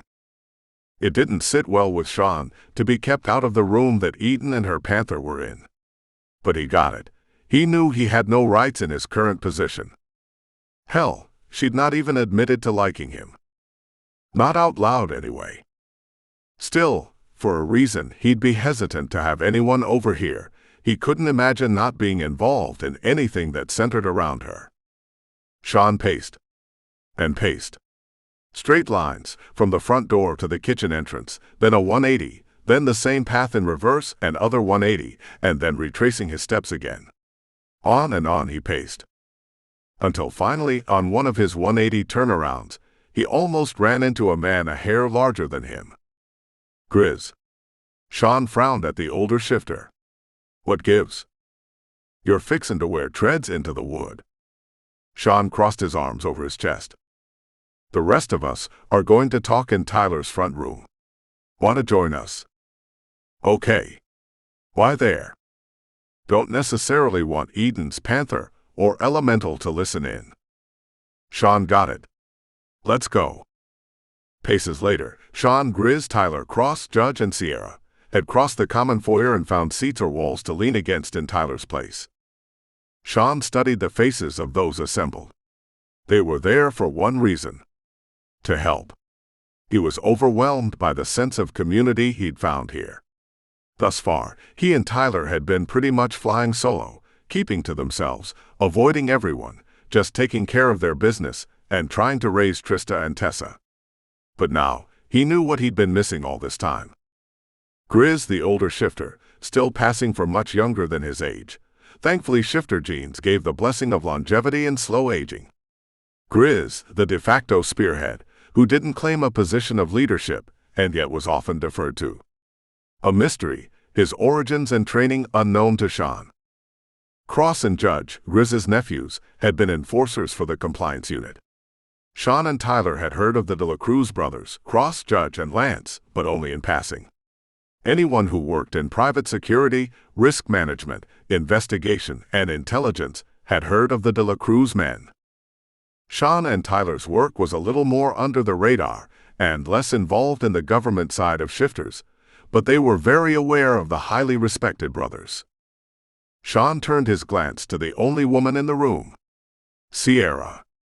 Intuitive. So why was she here? It seemed Griz had her here for a specific reason. Am I the only one who doesn't know what her purpose is? Recap time, Griz announced. Cedric and Jenner have the witch. They're keeping her in one of Grant's cabins. When we know exactly what's going on, when everything is in the open, they'll do whatever they need to do with her. For now, she's ours to question. They're going to be giving us an update. Griz cleared his throat, emotions chasing one another across his face. After we know that Eden is okay, we'll head over there. Sean nodded. No offense, but what's Sierra's purpose here? Sierra's light gaze snapped his way. She locked eyes with him. Suddenly, Sean found himself being effused with a sense of calm. A peace. It was as if his anxieties and concerns about Eden were gone. He frowned. A slight smile played across Sierra's face. Now you know? Cross looked between the two of them. You did your thing. Sierra nodded. Sean shook his head to clear it. How the hell did she do that? Yeah. I see what you can do. But what's it for? Griz leaned back in the wing chair, his large frame overwhelmed. We thought Sierra could help Eden with the problems her elemental has. The fire's starting. Tyler nodded. Camden talked to May about Eden, and between May and Griz, they came up with the idea to help her elemental chill. At least long enough to give them time to figure out what it would take to get to the root of the problem and straighten this out. Where the hell have I been? How do I not know about all this shit? Sean exhaled. It was time to stop being so hard on himself. He was ass deep in worry about Eden and concern for her, and keeping it all to myself. Tyler gave him a look of sympathy. You've been a bit detached, bro. Sean nodded. Sorry. He hadn't intended to come back from the last trip and get struck by these crazy, massive feelings for Eden. He hadn't anticipated that he'd have fallen so hard. He also hadn't anticipated she'd have an elemental who seemed to hate his damned guts. I should have opened up to Tyler with this stuff. Then again, Tyler had been so wrapped up with his new relationship with Camden, Sean wouldn't have disrupted them with his petty concerns. Griz rose and clapped Sean on the back, letting his hand linger on Sean's shoulder. We'll get through this. She's got a lot of people pulling for her. And you. Both of you. Sean frowned. Did Griz have an idea how Sean felt about her? Maybe I'm not as good at hiding my feelings as I thought. Sean's exclamation of appreciation was interrupted by a sound. Someone's here. He strode to the window and looked out. A large dark sedan pulled up next to the other vehicles. A tall, broad-shouldered, dark-haired man stepped out of the vehicle and walked to the other side, opening the door. Sean sucked in a sharp intake of breath. The woman that stepped out of the passenger side held such a resemblance to Camden and Eden that it caught him off guard. That has to be their sister. The back doors of the car opened, and out sprung a youngster not much older than the twins. A dark-haired little girl full of energy that bounded into the arms of the second man that exited the vehicle. This one was equally as large as the first one. Griz stepped next to Sean and studied the driveway. Circe, Eden and Camden's older sister. The others are Link and Marco, though. I don't know which is which. And Link's niece. He's her guardian now. Seems her parents, one being Link's brother, have passed. Long story. Sean wondered if there was any story Griz didn't know, an incident that he didn't have a hand in. Sean and Tyler made their way toward the front door and opened it before the visitors knocked. The woman was in front. The men flanked her, one carrying the little girl. Sean figured that was Link. Circe took a step back, studied Sean and Tyler, then shook her head. An amused smile played on her lips. What was I thinking, sending Cam and Eden here with the two of you? Another headshake. No wonder. Tyler stepped forward. I'm Tyler. It hasn't been as smooth as one would think. What? She didn't start another fire, did she? I'm Sean, Sean began. It's a bit more than just fire starting.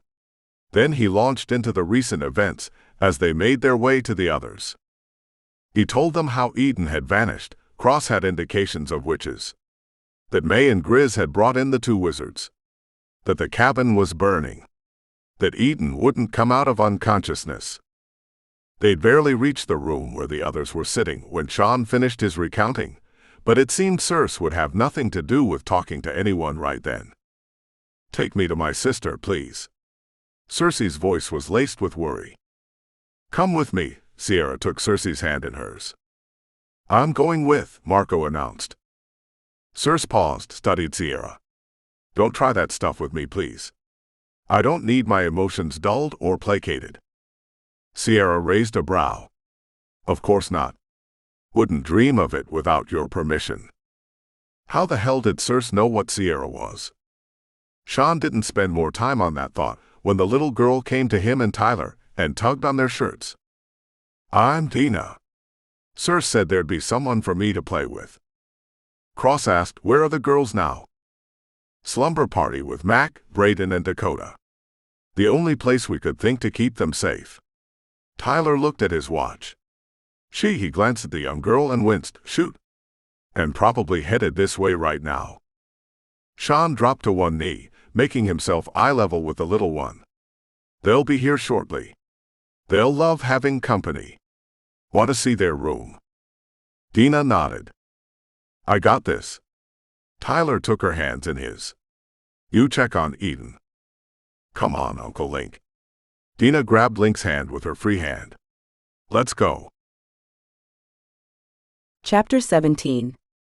Eden didn't push to go outside right away. She stayed next to her panther, letting her rest and recuperate from the burns. Pyria sat in that same isolated corner, silently staring at the flames she'd created. This was one time that Eden was appreciative of Pyria's elemental skills. The fire was providing a warmth that was very necessary. Eden couldn't survive in the climate of Pyria's world without some warmth. The climate didn't affect her panther. She had a built-in coat. It didn't affect Pyria, whose temperature always ran too hot. But for Eden it was sheer agony, and she kept her hands outstretched toward the flames while her panther rested. She could see Pyria's eye was closed, and wondered if the elemental was feigning a nap or if she was simply trying to discourage conversation. At long last, it didn't matter to Eden. She would risk disturbing and agitating Pyria if it meant getting answers. My family must be worried about me. They are. They don't understand why you haven't recovered. They've brought Circe and Marco to help you. So they found me. You were in a cabin. The bear shifter saved you. Sean. A warmth and a flurry of emotions soared within Eden. You're not very good at keeping your emotions hidden, Pyria smirked. So sue me. I'm human like that, Eden snapped, instantly regretting it, not wanting to antagonize the elemental. They've brought an intuitive along, as well. I'm not familiar with that. Pyria shrugged. A being that is skilled at working with emotions. I've known one or two in my time. Of course, that was before I met you. Of course. Why do you think they'd bring him along? Her. Her name is Sierra, or so they call her. Probably to calm me down. They don't know I'm not upset. Yet, Eden thought. But things could flip in a heartbeat with Pyria. Why is it that you can hear them and I can't? Because it's my world. I'm the one with access to it. Think of it as a door or a window only I can see. Eden didn't like thinking of it that way. She didn't like thinking of this situation at all. Circe was probably livid. And she'll come to my rescue. Because that's what Circe did. I hope she doesn't risk putting herself in danger. Eden rubbed her hands together and scooted her feet closer to the fire. I'm hungry. I realize that it seems like such a petty thing to bring up during a time like this. I understand. We'll get you something later. When we leave the cave. The storms here don't last long. Eden wasn't worried about food, and in truth, she wasn't that hungry. She simply couldn't sit still without trying to find her way out of this world. But it seemed her hunt for an escape would have to wait. She trailed her fingers over her panther's fur and felt comforted by the low rumbling sound coming from her animal. Chapter 18.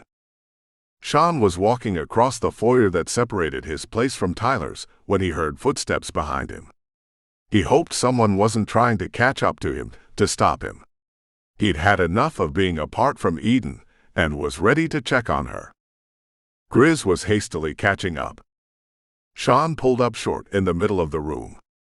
I don't need a babysitter. He didn't mean to be so gruff, but damn, this had been a hell of a day. I'm not trying to push you around. Just hate to see the place go up in flames if Pyria gets an inclination that you're around.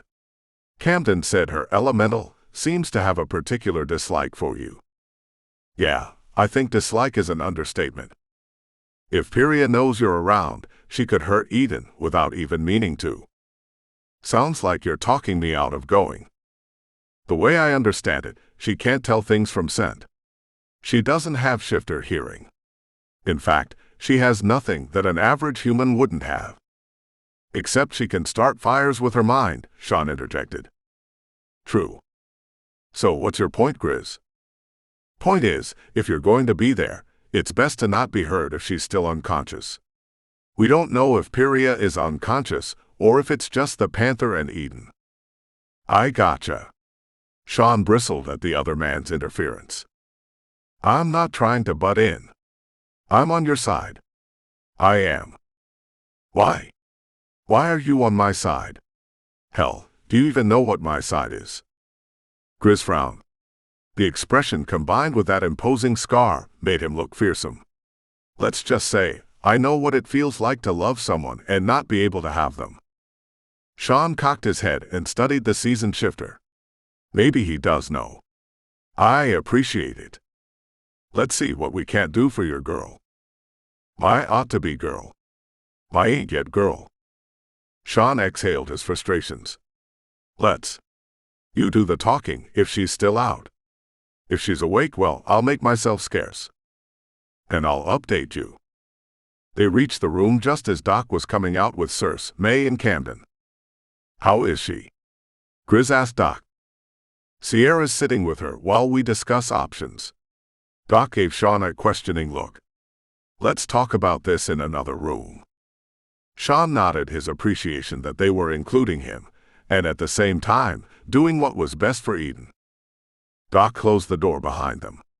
There's no reason for her to be unconscious now. The witch confessed they had tranked her, but that would have dissipated by now. And the smoke inhalation, I'm thinking she should be out of that as well. Sean frowned. Then what the hell is going on with her? Why is she still out? Griz asked. My thoughts precisely. Circe grimaced. I think it has something to do with her elemental. I believe Pyria is involved in why they aren't able to wake up. How? Sean shook his head. How the hell is she doing that? If I had to take a guess, Circe expounded, I'd say Pyria is orchestrating this. She's keeping them in her world. What the hell is she talking about? Sean did his best to not look at Circe as if she'd lost her marbles. She gave him an understanding look in return. I see you don't know much about elementals. Well, my brother's woman has one. That sounds lame. No. I guess I don't know much about them at all, he conceded. Okay, a brief summary in Elemental Science 101. Her smile was tight, but at least it reached her dark eyes.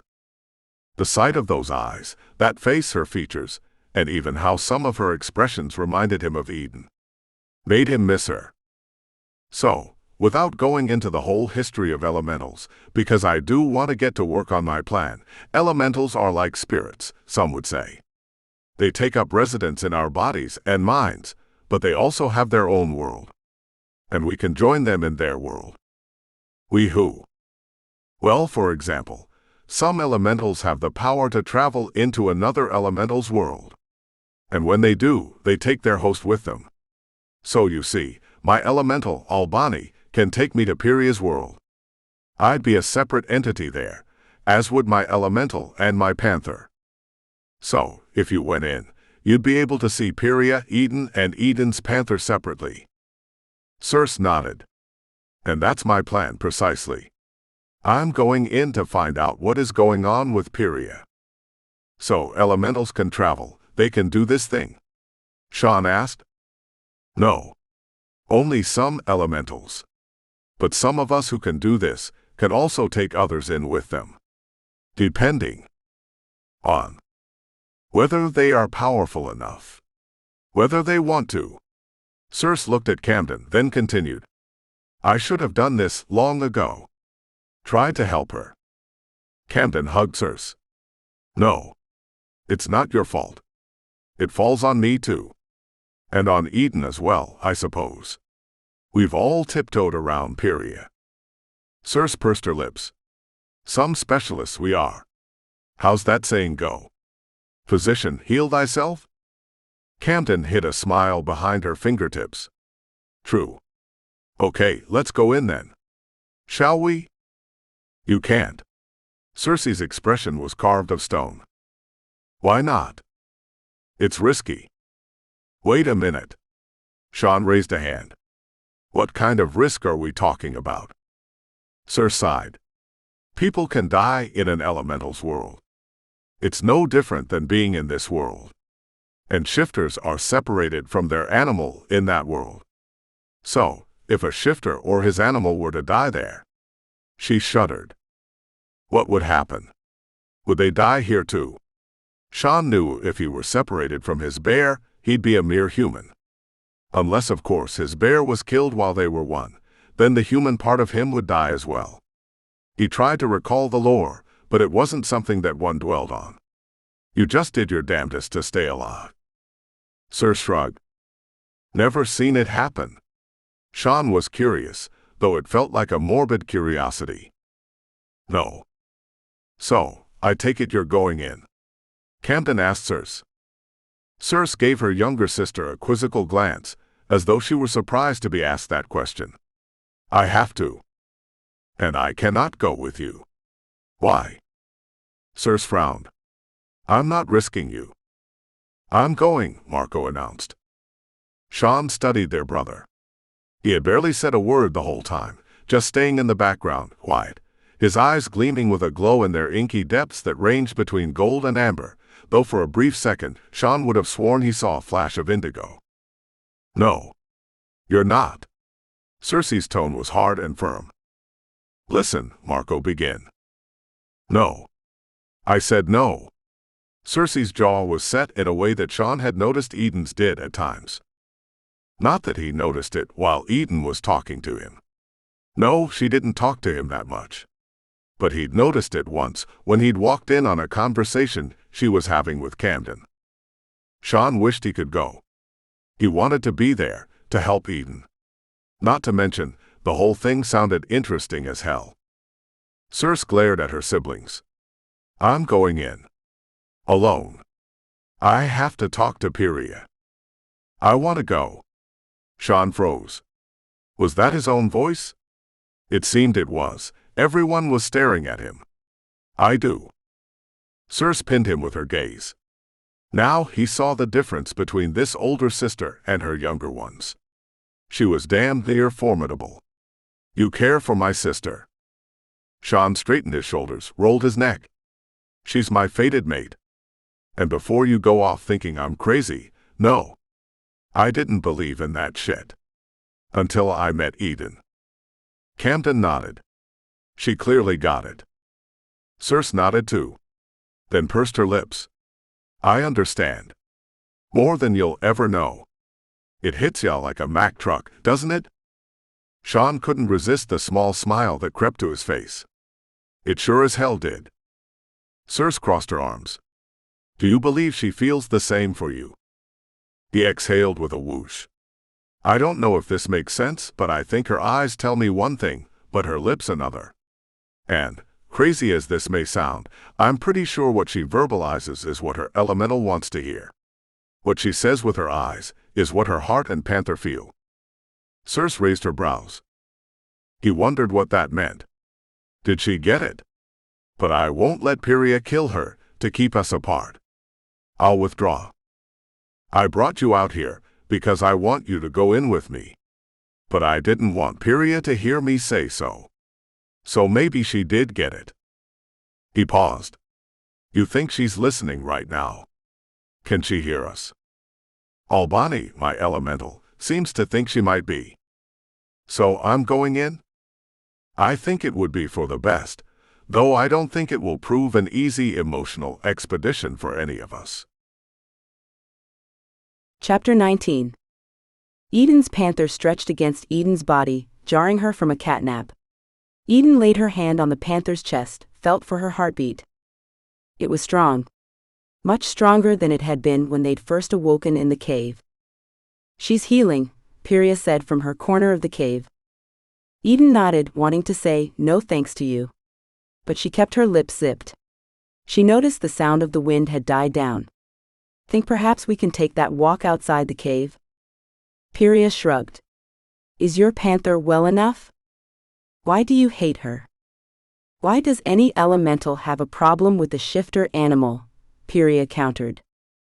That's not an answer. And I'm not asking about any elemental. I'm asking about you. You specifically. Shifter animals compete with elementals for space and control. She shrugged, as though it were that simple and not a big deal. Elementals kill shifter animals. Eden fought to keep her voice from becoming shrill. I'm aware. But I never have. Have you ever been in a host that you had to share space with a shifter animal? Pyria's smile was terse, as though she was tiring of the conversation. No. She rose to her feet. Do you want to go out, or not? The feline rose to her feet, silent. There was no snarl, no rumbling, nothing. Eden wondered if she were processing what Pyria had said. Could she understand? She'd never stopped to think whether her panther would understand language when she wasn't in her body. Pyria began to walk toward the cave's exit. Then stopped and bent down, reaching behind a large boulder. She took out a folded garment and set it on the boulder. A cloak. Eden frowned. She could have given her the cloak earlier, when she was cold, but didn't. Did Pyria suddenly have a change of heart? Why did she yield to kindness? It occurred to Eden how little she really understood her elemental, though they'd been in the same body for more than 2 decades. Pyria started toward the cave's exit again. The panther took 2 steps in that direction, then looked over her shoulder at Eden, as though waiting to see if she were going to join her. Eden nodded, snatching the cloak along the way, unfurling it and tossing it around her shoulders.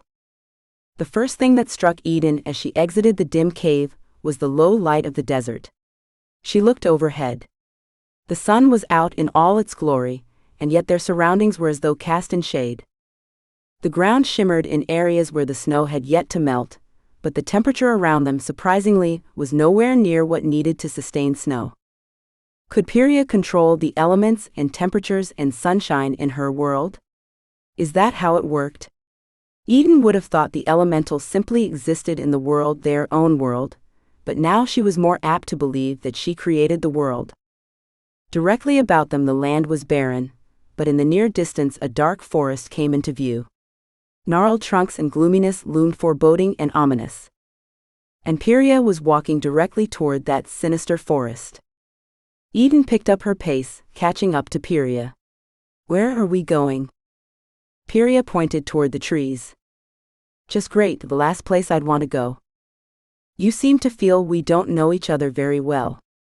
I thought I'd show you more of me. And the only way to do that is by going in there? Eden shuddered. The panther released a low snarl. And yet the three of them kept walking. They were almost at the forest's perimeter. Eden could see an opening between two trees. A path, but barely. Eden released a breath, and hoped Pyria wasn't so damaged that she'd risk hurting all three of them in this quest of hers to getting Eden to understand her. She kept her gaze on her feet to keep from looking in the shadowy forest. It was the panther that alerted Eden that something had changed. Out of her peripheral vision, Eden picked up the twitching of the panther's tail. And then the feline stiffened, her muscles on her neck and back bunching, seeming poised to leap into action. Suddenly, the panther's muscles and posture relaxed. Eden looked at the forest. From the very path she'd been dreading entering, her sister Circe stepped out. Next to Circe's side, her flank touching Circe's thigh, was Circe's panther. On the other side of Circe was a tall, slim, dark-skinned woman attired in the robes of crimson, and eyes of an obsidian hue widely placed and offset her high cheekbones. Eden knew immediately this was Albani. Circe had once described Albani, a high priestess in blood-colored robes. A smile flew to Eden's face, one she wouldn't have been able to contain, pure joy that her sister was here. Circe was more than a sister to Eden. Circe was her hero. Not that Eden had ever told Circe so. Nor will I. Circe's gaze was locked on Eden, assessing her well-being. She glanced at Eden's panther, gave a slight nod, then turned her gaze to Pyria, her face not giving the tiniest hint of horror at the awful scar on Pyria's face. Circe, Pyria said in greeting. You don't seem surprised to see me. Circe's tone was measured and controlled. Your protective instinct is strong. I think that's no secret, Pyria said, then pointed to Circe's elemental. Albani. Eden gasped. You know each other. From before? Pyria nodded. Albani's visage was calm. You've been hiding from me, Pyria. You didn't want to talk. Her eyes took in Pyria's face, her scar, then she raised an arm and waved it about, indicating the surroundings. I see the world you've created reflects your life's circumstances. Pyria tilted her head, studying Albani. Is that so uncommon? No, child, it is not. Eden frowned in confusion. Child? Albani hardly seemed older than Pyria. Circe caught the frown and explained. Albani was her mentor. Before. Another woman stepped out from behind Circe. Pale, with the lightest eyes Eden had ever seen set in dusky skin. The woman was in a long flowing dress and emanated calmness. Pyria released a light chuckle. So, you brought Sierra the intuitive. She nudged Eden as though they shared a secret. I told you she had an intuitive. Sierra nodded at Pyria, then turned to Eden. It's nice to meet you, Eden, though it could be under better circumstances. I don't need an intuitive. Pyria's voice was peevish, as though a child proclaiming she didn't need to go to school or learn. Again, it was the panther that told Eden. The panther's tail twitched. Her muscular body leaned forward. From Circe's other side stepped Sean. Eden felt like the planet had started to spin uncontrollably, and that there were only two people on that planet. Her and Sean. His intense gaze was locked on her face. She felt his pulse beating, though how that was possible without being joined by her panther, she had no idea. She'd thought that was only possible between their shifter animals. He nodded a greeting to her. She nodded back, emotions overwhelming her. He'd come here for her. A scream ripped through the air. Eden turned to look at the source. Pyria's eye had grown wide. Her face was a mask of sheer horror. She raised her arms and tiny flames licked forward from her fingertips. Eden turned to see what she was pointing at. Behind Sean, a large grizzly lumbered. Shit. Eden hadn't thought that through. Of course, Sean's bear would be there. She froze. How was she to help Pyria through this? What was she to do? A flame, much like what would be sent from a flamethrower, surged from Pyria's out-facing palm, directly toward the bear. Eden floundered. She wanted to grab Pyria and put a stop to this, but knew she could not. Only an elemental could counter an elemental's show of force in this realm. The dilemma was taken from Eden's hands. Albani raised her hands, and between them rose a wall of sheer electricity. The flames were blocked, diffused, and rendered non-existent when they hit the wall. Albani stepped forward. She put her arms around Pyria. "Stop, little one. Stop." Pyria burst into tears and buried her face in Albani's shoulder. Sean lunged forward and put his arms around Eden. "I've been so worried. Are you okay?" Eden nodded. Near her, her panther joined Sean's bear, nuzzling the large ursine. "Isn't this a cozy little scene?" Eden snapped her head in the direction of the new voice. A woman clad in black, dark-haired, skin so fair it was translucent, and eyes the color of midnight had approached them from behind. Who was this woman? Circe released her hold on Pyria and put her behind her. She and Albani stepped forward. "Who are you?" Circe asked. "How did she get here?" Pyria's voice shook. Eden was caught off guard by Pyria's question. She'd thought Pyria had brought her here. Or if not Pyria, then Circe. But clearly it was neither, as both of them seemed to be surprised by her presence and didn't recognize her. "What do you want?" Pyria asked, because that question alone was the one that plagued her most.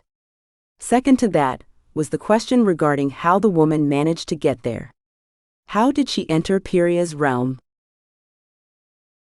Chapter 20. For a brief second before the interloper had joined them in Pyria's world, while Sean held Eden in his arms, he'd felt a sense of what life could be like, holding her. That had flipped the second this new woman joined them. He found himself bristling at the danger that emanated from her. She was bad news, and that was evident from the tone she'd used when addressing them, to the body language she was exhibiting. He stood at the ready, glancing at his bear, to be sure the animal would also be prepared to act if needed. "Who am I? What do I want?" The newcomer tapped long nails against each other as she paced back and forth in front of them. Her gaze traveled between Circe to Pyria, to Albani to Eden. Over and over her eyes wandered over those four, essentially ignoring Sierra, Sean, and the shifter animals. Circe stepped forward. "Realm Crosser." Albani joined her. Ding ding ding. The award goes to Circe. Sean looked at Eden, wondering what the hell a realm crosser was. Eden gave him a shrug. So he asked, "What's a realm crosser?" The woman snapped her head in his direction. "Why is he even here?" She turned to Circe. "Why did you bring him in here? He does not belong." Circe's jaw was tight, her full lips in a line. She pointed toward the black-attired newcomer. "She's a witch that can travel along elemental paths, entering elemental worlds when the veil is lifted to allow others in. When I made an entrance for us in the veil, it allowed her access." Sean did a double take. "A witch. They captured the witches at the cabin." Eden put her hand on his shoulder. The newcomer scoffed. "I was not at the cabin." "So, you're the boss witch of those other two. One of your minions is dead, just so you know. The other is being held and questioned." Her eyes narrowed. "You talk too much, Shifter." She shot her hands outwards, sending waves of shimmering light directly toward Sean. Eden pressed her fisted hand toward her mouth in a panic. Pyria's hand rose, a flame cascading outward. Circe threw her hands out, lightning bolts flying toward the witch. Sean knew when those waves of shimmering light hit him, it would be over. He just knew it. He processed all the activity and all his thoughts in the brief seconds it took for her to attack him. He didn't know what he could do to counter the attack. He couldn't duck. The waves extended from the ground to above his head, and they were too wide to outrun. Just as the waves were about to touch him, a brown blur appeared before him, catching the brunt of it. His bear collapsed to the ground. The waves vanished. Sean dropped to one knee, putting his hand on the bear's chest. It rose slightly. "You could have killed him," he yelled at the witch. "Silence, Shifter."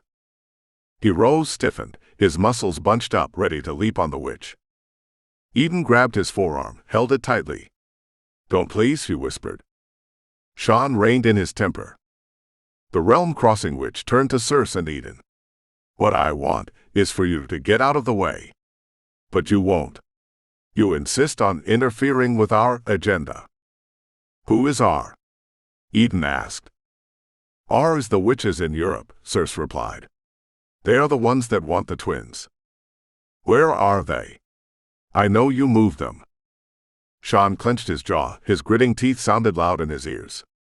Eden tightened her grip on his arm. "You can't have them." Albani took a step forward in front of Circe. Pyria joined Albani, making a shield that protected Circe. "You cannot stop me, elementals. All I have to do is kill this one," she pointed at Pyria, "and you'll all be trapped here and unable to stop us." Sean frowned. The hell he'd let that happen. The next series of events were a blur. The witch raised her hands, more shimmering light, though this time it was like a laser beam rather than a large wave. Pyria raised her own arms. A flame sprouted from her fingertips and turned into a shield of fire that surrounded her. Sean shrugged Eden off and stepped between the witch and Pyria, but the vicious blast of her light knocked him to the ground, forcing the air from his lungs. Albani pushed her hands toward the sky. Lightning flashed, searing through the atmosphere, attaching itself to her fingertips. She made a circular motion with both hands, shoved them outward, then was flung into the air, catapulted into a somersault, and brought down on her back next to Sean. The witch pointed to Albani. "No parlor tricks. I've bound your elemental skills to me." Albani's face contorted with panic. Chapter 21.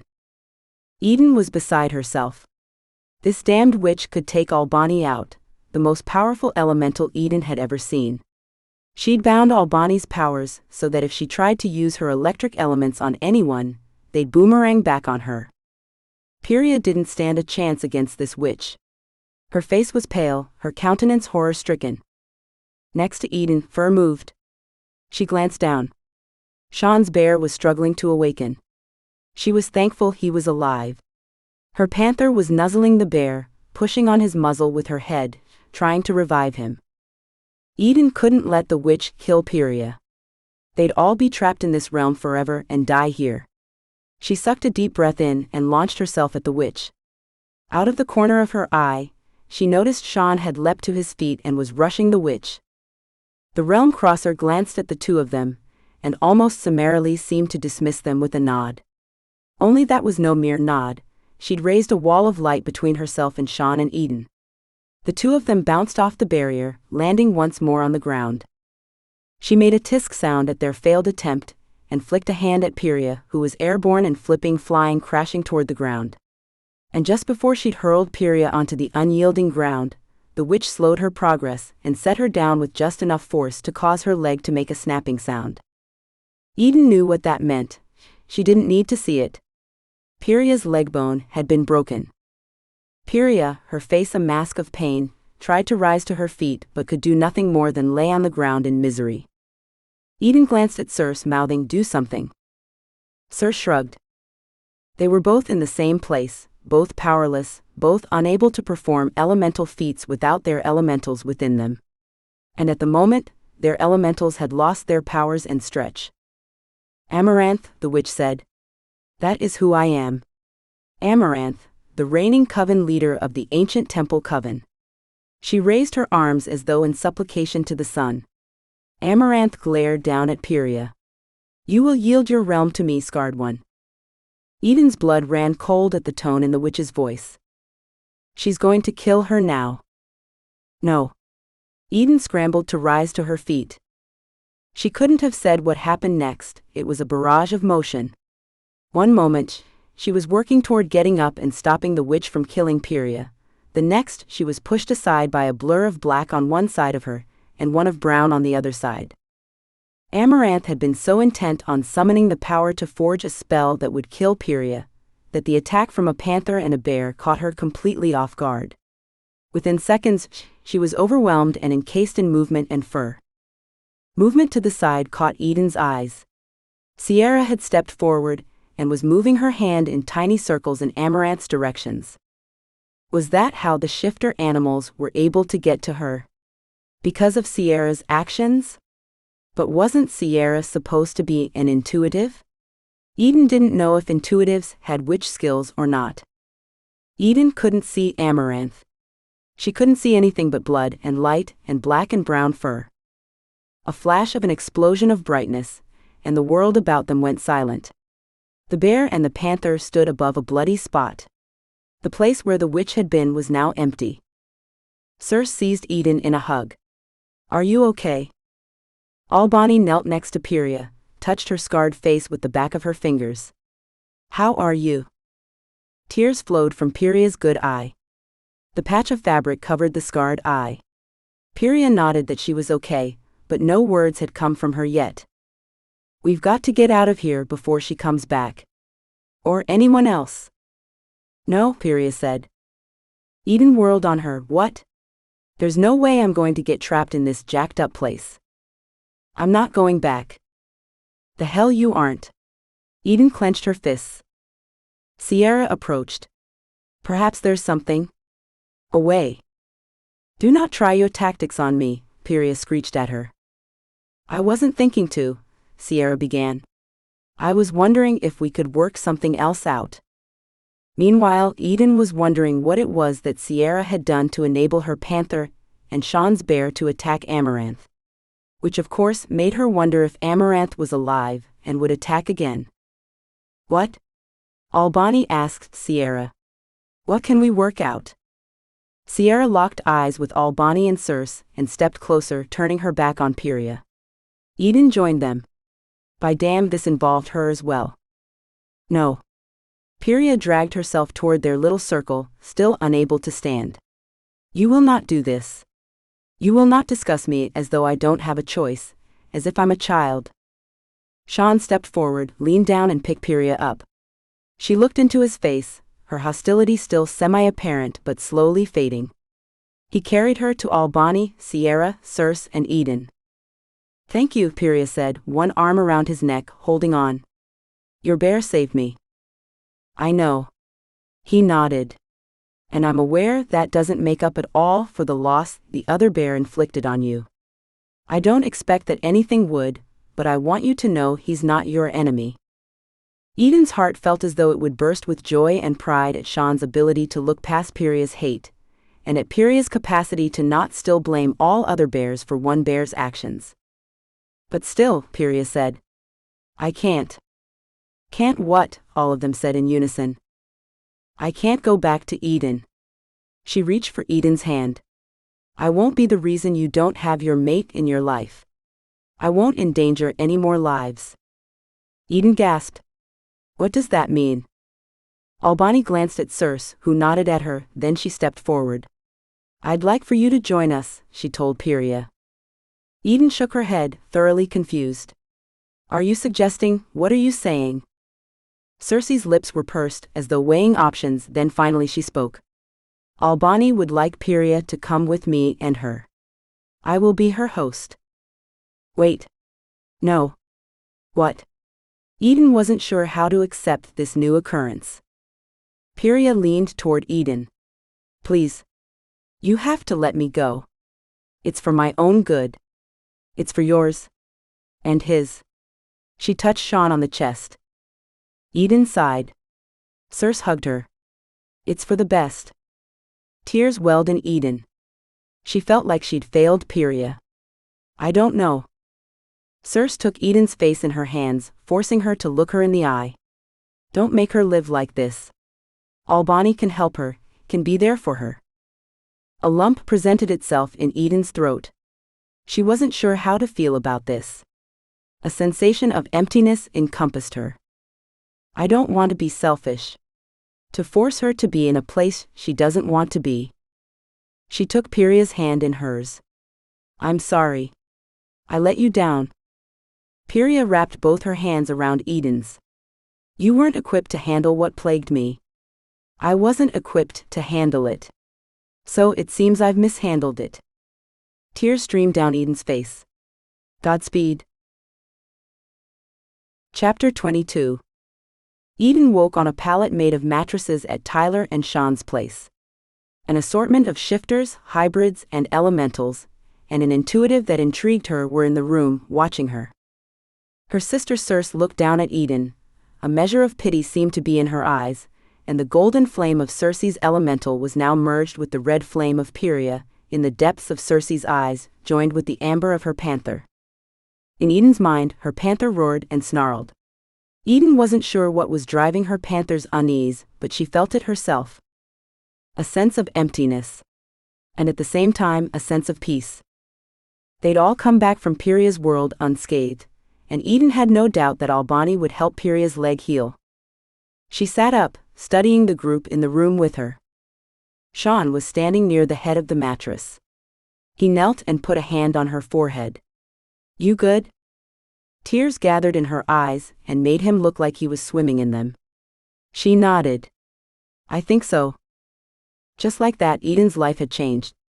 She'd gone out for a walk in the forest with her shifter animal and her elemental, and she'd come back with just her shifter. She took Sean's hand in hers. She came back with him as well.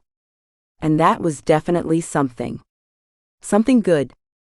And Marco was there, worry prevalent in his dark eyes. His features drawn with concern. Gave us a scare, kid. She held her arms out. Marco joined her on the mattress, his arms wrapped around her. She sighed and gave in to her big brother's hug.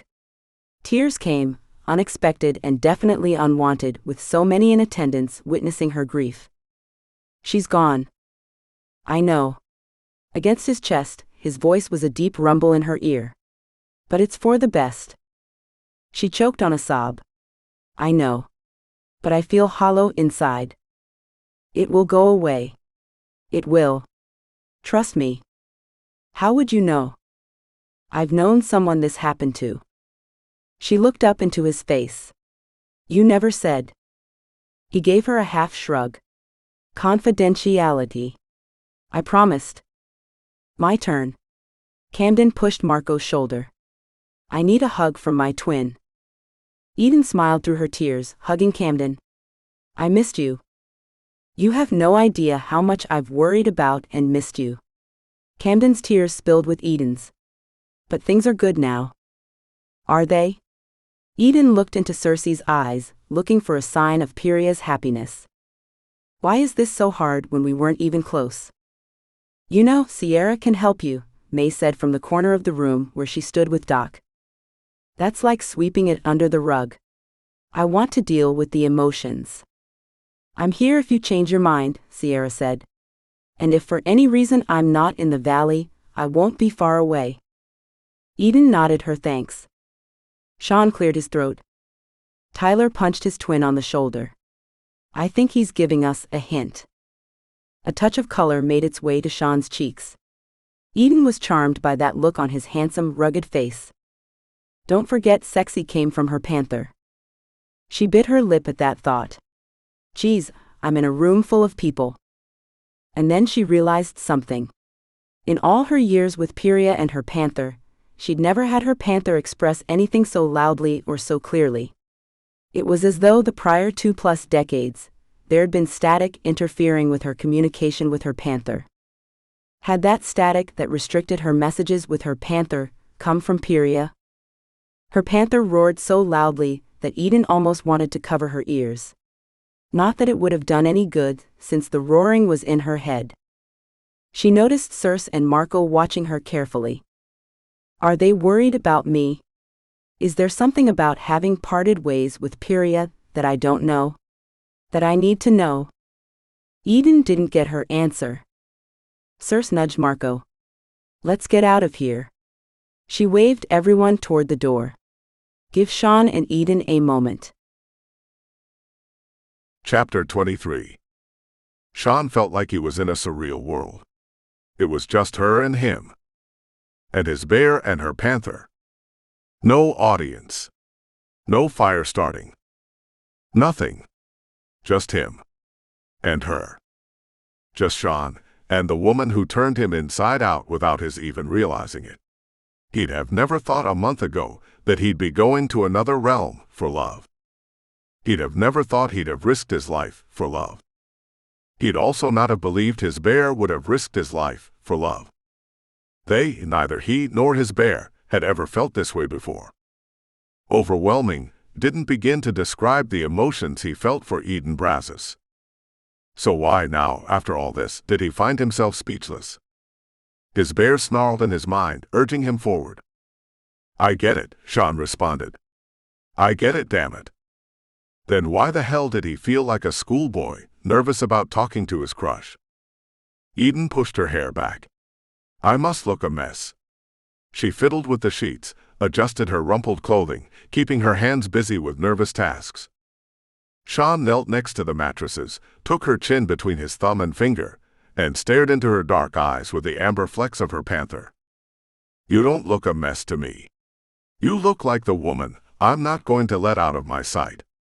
Ever again. Ever. She bit her lip. Not if you'll have me. Us. Not if you and your panther will have us. You know, she's already given her blessing. Camden's smile was shy. Actually, that's putting it mildly. I don't think she'll give me a moment's peace if I'm not with you. Then she added, and your bear. Which reminds me, he caressed her chin with his thumb. I know the experience of being in that world, Piria's world, was weird, maybe even a bit frightening at times, but it was cool being able to see you and your panther at the same time as two individual beings. She nodded. That was cool, but the price was too high. If the only way we can do that is with Piria being a part of me, that's courting danger, isn't it? He nodded. Are you okay with her not being a part of you anymore? I think so. I think it's better for her. I know it's better for us, he interjected. True. There's no if she's a part of the equation. Do you think she'll stay in Circe indefinitely? Funny you ask that. I just had a thought. She frowned, wondering if her idea had merit. Tell me. I was thinking. She plucked at the pillow, pulling at it incessantly, until Sean paused her hands with his. I don't know if you know this, but the ones who trained us, they are monks of the Order of Elementals in the Carpathians. His brows flew up at her announcement. No kidding. What about them? I think I'd like to take a trip to see them. To talk to them about Piria, about what happened to me. He nodded. And to find out what I should be doing. I'm no longer an elemental hybrid. I'm just a plain old shifter. Woman, there's nothing plain on you. Nothing. He leaned over, his lips sealed over hers, his tongue pushed into her mouth, mapping a trail over her bottom lip, then driving deeply inside. A low moan slipped out of Camden's mouth, the sound muted and swallowed by his. Sean licked her tongue gently, tasting it, teasing it. Then he grew demanding, claiming hers, taking her prisoner. Her lips tasted exactly how he'd imagined. Delicious. His bear growled in agreement. Chapter 24. Camden opened her eyes and stared into Sean's, noting his bear in the deep liquid pools, just as her panther lurked nearby, ever at the ready. He pulled away. I don't want to rush you. His voice was that sexy kind of hoarse that made her knees weak and a pulse beat in areas south. You couldn't rush me if you'd done that yesterday. You're not. Her words were a breathy whisper that perfectly captured the way this man made her feel. If you're telling me you're going to the Carpathian Mountains, he rubbed the stubble on his jaw. Europe, right? Eastern? Central? He looked chagrined. Geography's not my thing. You're right. Romania is where these guys are. You're not going alone. One of Sean's brows rose in askance. Something about the way he said it, the way that his voice was unwilling to brook argument, that he wouldn't let her be alone. She let out a sigh. Agreed, she said with a nod. But I'm not leaving. Not just yet. She smiled. First, I'm getting a shower. Then I'm spending some time with my sisters and my brother. And with your brother. And Trista and Tessa. Oh. He tilted his head. And you. Mostly you. Everyone was gathered in the backyard at Tyler and Sean's place. Everyone being Griz, May, Doc, Marco, Circe, Link, Little Dina, Tessa, Trista, Sierra, Camden, Tyler, Sean, Eden and the Wizards, Cedric and Jenner. There was a ton, it seemed, of barbecue, not to mention all the accoutrements, courtesy of May's friends in Bear Canyon Valley's local diner. Griz and his nephews had set up picnic tables.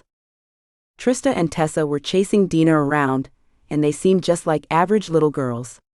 None of the histrionics from before, no tantrums, no nothing. Just girls playing. Eden sighed and leaned against Sean. He squeezed her hand. It's nice. Normal, you know? Eden nodded, but couldn't help feeling guilty that she didn't have the elemental factor anymore. What good would she be to the girls? As though Camden and Circe were psychic, they approached her. It will be fine, Camden put her hand on Eden's. You bring enough practical experience to the table, whether you do or don't harbor an elemental at this moment. Circe nodded. Agreed. But my circumstances have changed. Eden still wasn't sure. How can I be good for the twins?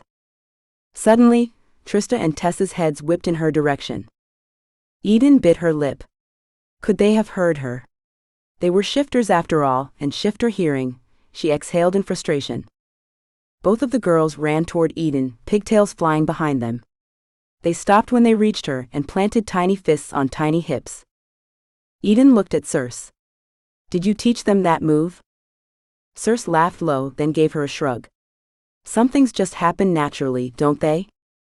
Nearby, Link caught the exchange and shook his head, a smile curving the good-looking man's lips upward as Dina ran toward him and catapulted herself into his arms. Eden shook her head, then turned back to the little girls that were pouting and demanding her attention. Say it isn't so, Tessa demanded. It can't be. Trista frowned. Eden knelt next to them. Sean stood behind her, his hands on her shoulders. Where did he come from? It was as though everyone had a special radar that guided them to this exchange, between her and the little ones. What's that? Eden chucked both of them under their chins. You can't be thinking of leaving us. We need you. Their words came simultaneously, as though rehearsed from tiny rosebud lips. Old soul eyes started at her, their elemental colors and their bear shifter hues flashing. Eden laughed. Did someone set you up to this? Do you think we can be manipulated so easily? That came from Trista. Her mouth was the one moving, but that voice was not Trista's. It was her elemental. An ages-old being that would be with Trista forever. Or so Eden hoped. But if she isn't, I hope it works out as good for her as it has for Pyria and me. Eden glanced up and caught Circe's gaze on her face, and behind Circe's dark eyes a flare of red flames. Pyria. Circe nodded, and inside Eden was sure the nod came from Pyria. A surge of joy ran through her, getting more validation that Pyria and she had made the right move. So Sean began. What do you say, Eden? The girls are waiting for your answer. Tears brimmed in her eyes. Damn. More tears. Seems all I do is cry around this family. Tears of joy. She nodded, fearing that her voice would crack and she'd begin to bawl from happiness. You're my family. I wouldn't abandon you. She held her arms open wide. The twins threw themselves into the embrace with gusto. Eden used her napkin to get barbecue sauce off Sean's chin. You liked it, she said with a laugh. Hum. His eyes glittered with love and lust, and all sort of things that made her belly flip and her knees feel like they were made of jelly. The adults were outside. The children had gone inside to watch a show, attended by their favorite uncle Griz. Circe rose and silence fell amongst the merrymaking group. If I could have a moment. All heads turned toward her. She continued, we were talking and considering the dangerous element that has been pursuing the girls, and that Amaranth is still alive, though the other two witches have perished. She glanced at Cedric and Jenner with nod. Well, several of us feel the girls wouldn't be safe here. And the safest place I can think of is in Denver, at our place. She looked at Sean and Tyler. And with you two there, as extra security, and all the security we already have in place. This time she looked at Eden, Sean, Camden, and Tyler. I think it would be a good idea, if you all wanted to consider it. Eden looked at Camden and Tyler. They didn't seem surprised by this. You knew about this? Camden nodded. We talked about it earlier when you were with Sean. Eden glanced at Sean. What do you think? I'm all for whatever will keep those two little ones safe. Tyler nodded. Agreed. Completely. Eden set her napkin on the disposable plate. Who am I to argue with the logic of this? It makes sense. And I don't think Amaranth and her bunch are likely to quit looking for them. And with so many of us together, it seems like we'd have more eyes for looking out. Exactly. Circe's shoulders lifted, as though a great burden had been removed. I'm glad we all agree. I have my own announcement, Eden said. It might seem hasty, what with the way things have gone down, but it's what I feel I need to do. Sean put his arm around her, completely in support. Over brisket and corn on the cob, she'd shared the idea she'd come up with while she'd been in the shower. Now it was time to tell the family. I'm going to the Carpathian Mountains, where we first trained, she added for the benefit of those who didn't know. I've got to find my role, what the Order wants or needs from me now. I feel rudderless. Across the fire pit, Circe nodded, clearly understanding. Camden reached out and squeezed her fingers. I'll be going with her, Sean stated as if there were no other option. I'm worried about leaving the girls, Eden continued. We'll cover, Tyler said. Absolutely, Camden agreed. I think it's a great idea, Circe exclaimed. I hope I won't be gone long. I shouldn't. We shouldn't, Sean amended. Yes, Eden agreed. Thank you. She kissed him. For everything. For always. Always, he whispered in her ear. So, just fly back to Denver when you're heading back to the country, Link said. Eden wasn't sure she'd heard more than a couple dozen words out of the quiet shifter, but she was so very happy that her sister had met him. We will. Chapter 25. Sean and Eden had taken a walk in the forest, just the two of them, getting to know each other, spending time, while Trista and Tessa hung out with Camden and Tyler. They'd be leaving tomorrow. It had been a week since Eden had decided she needed to go to the Carpathians. Now they had returned to the back porch of the home on Sean's side. He'd told her how sexy she looked in jeans and hiking boots, a shirt with a tank beneath it. The perfect vision of what a woman looked like. Luscious and sexy, curvy and delicious. He'd told her several times. She'd laughed and blushed and pushed his attentions away, but now he had one plan. He'd show her how desirable she was. Sean wrapped his arms around Eden and crushed her to his chest, holding the nape of her neck in one hand to keep her in place while his tongue probed and licked. She opened her mouth eagerly and met his tongue with hers. The way she responded sent a surge of blood southward, making him thicken and lengthen. He didn't hold anything back, but neither did she.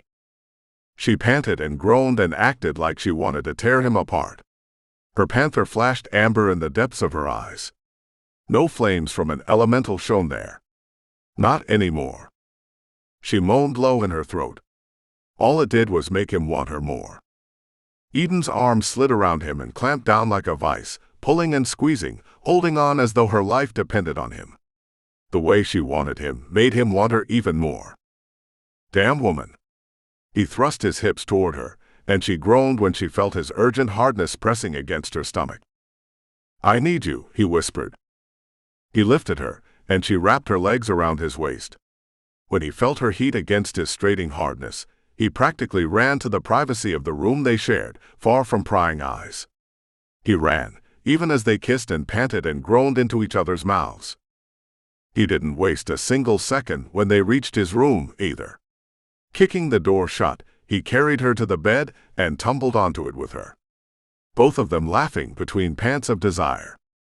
She was beneath him, her legs still around him, and he ground himself against her as his mouth traveled over her jaw, then her throat. Yes. Sean, please more. Her whispers were frantic, breathless. He worked at the buttons of her top as his lips made a journey across her chest. She wore a tank underneath and sat up a little to yank her arms from the restraining straps, then pulled the tank over her head and tossed it aside. She fell back and he went with her. Her skin was so sweet, almost begging him to kiss, lick and suck on and on until he had his fill. He would never get enough. She was already an addiction. His addiction. His bear's addiction. His heart's and soul's addiction. One hell of a delicious addiction. Ah, she groaned, followed by a gasp when his tongue swept over her breasts just beneath the cups of her balconette bra. Tight pebbled, dusky rose nipples stood out against the satin and lace. He took a second to look, to enjoy the sight of her, to drink in the magnificence. Taking one nipple between his lips and sucking through the fabric, he made her hiss and moan. She ran her fingers through his hair. Her hips rolled like waves. He worked her jeans over her hips and cupped her satin-covered mound with one hand. She cried out in surprise, then let out a long, haunting moan. He could hear her panther in that moan, almost sounded like a howl. She ground her hips, raising them, pushing them into his body. He pulled one of the cups aside with his teeth and dragged his tongue over her pink nipple. She let out a whimper that seemed to come from deep down inside her. Sean sucked, gently at first, then increasing the pressure as she grew louder. He watched her face contorted in pleasure, eyes squeezed, lips parted, mouth open, head rolling from side to side on the pillow. Her hands ran all over him, squeezing and clawing, scratching and scoring. Eden was lost in pleasure, pleasure he was in control of. Heady. Sexy. Amazing. There was nothing sexier than knowing he could completely control the pleasure that was tearing her apart. Her hips flexed over and over as she struggled to press herself against his hand. So he pushed harder and rubbed up and down. Eden cried out and dug her fingers into his shoulders. More, she gasped, rolling her body against him. Oh, Sean, please. He moved further down her body and slid the pants over her legs, then took off her hiking boots. She was frantic with desire, something he could completely relate to. She was gasping for breath, urging him on. Once she was down to her panties and bra, he pushed apart her thighs and settled himself between. Her scent was intoxicating, even through the satin still covering her mound. His bear roared in Sean's head, eager and ready to claim Eden as his mate forever. He lapped over the fabric, and she growled deep and low. Her fingers were in his hair, nails biting into his flesh while he pulled and held his head closer to the center of her heat. She was so eager, it matched his own enthusiasm. Sean was almost painfully hard by now, desperate to be inside her. Her pleasure meant more to him, though. He'd wait. He would have his turn. Later. He slid his fingers under the waistband of the panties. She lifted to let him slide them over her hips, then raised her legs until her feet pointed upward. He ran his hands over those smooth, soft legs, then back down again. She whimpered, and their eyes met just before he dove back between her thighs. She whispered. He ran his tongue over her slickness just once, and that was all it took to send her into throes of ecstasy. She yelped and clutched at the back of his head, and bucked her hips in time with the waves of pleasure rolling throughout her body. He didn't stop. No way. He wouldn't stop. Instead, he dipped further in, tormenting himself with her taste and smell, and the sound of her pleasure building and climbing, reaching a crescendo, even though that first burst hadn't ended. The pleasure went on and on, her cries, gasps, and other sounds filling the air around them. He could have stayed there the rest of his life, licking at her while she climaxed, wave after endless wave. But by God, there was only so long he could last before he burst through the front of his pants. His desire was sheer agony. He finally raised his head and looked down at her. She was spent, arms and legs splayed, her breasts rising and falling in time with her panting breaths. Oh, Sean, she moaned. Are you all right? More than all right, she said softly. She opened her eyes and looked at him. Her face was rosy, a sheen of perspiration made her shimmer. Come here.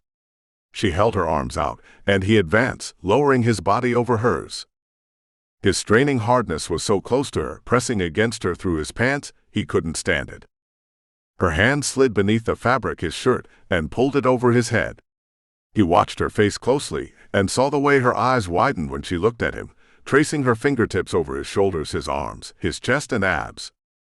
"Beautiful," she whispered, sitting up just enough to run her tongue over his abs. He held her head close as he groaned.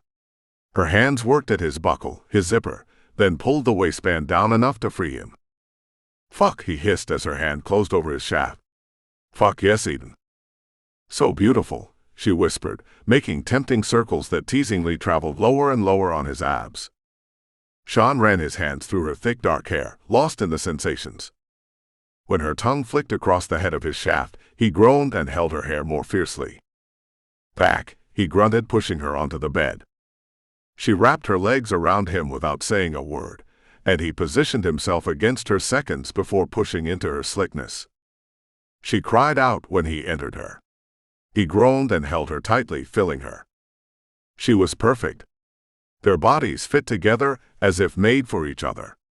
He withdrew, then pushed forward again. Hard. Again. Harder. Slowly at first, finding the depth and tempo. She urged him on with her little cries, her grunts and moans, the way she gasped every time he went as deep as he could. He couldn't hold back for long though, and soon he was pumping urgently. She expressed her pleasure with low moans, which only made him take her harder, faster, with long, sure strokes. Their bodies slapped together in a brisk rhythm, and when she started tightening around his cock, he knew she was close to climaxing. "Give it to me," he growled, gritting his teeth and plunging into her, sending her into shudders of pleasure that urged him closer to releasing. He felt the familiar build up inside his core, and groaned against the side of her throat as he exploded. "Yes, Sean, yes." She seemed to sink into the bed, totally spent, and he stayed there for a second before rolling off her luscious, delicious body and into the bed next to her. He didn't know what to say. At the moment, everything in the world made sense. It all came together perfectly, had even seemed inevitable. Like they'd always been meant to be. It was at this moment he realized the fate Pyria had chosen had really been chosen for her by life and circumstance. There'd been no way he could live without Eden, and somehow it had all worked out. The room was quiet except for the sound of their breathing, and it stayed that way for a long time. They both relished the tranquility and the togetherness. She turned her head to look at him, surprised. This was so much more than I ever thought it could be. Than anything could be. He kissed the tip of her nose, drinking in the way her flushed skin glowed. "You're beautiful. You're mine." His bear roared agreement. She blushed and looked away. He tipped her chin so she'd have to look at him.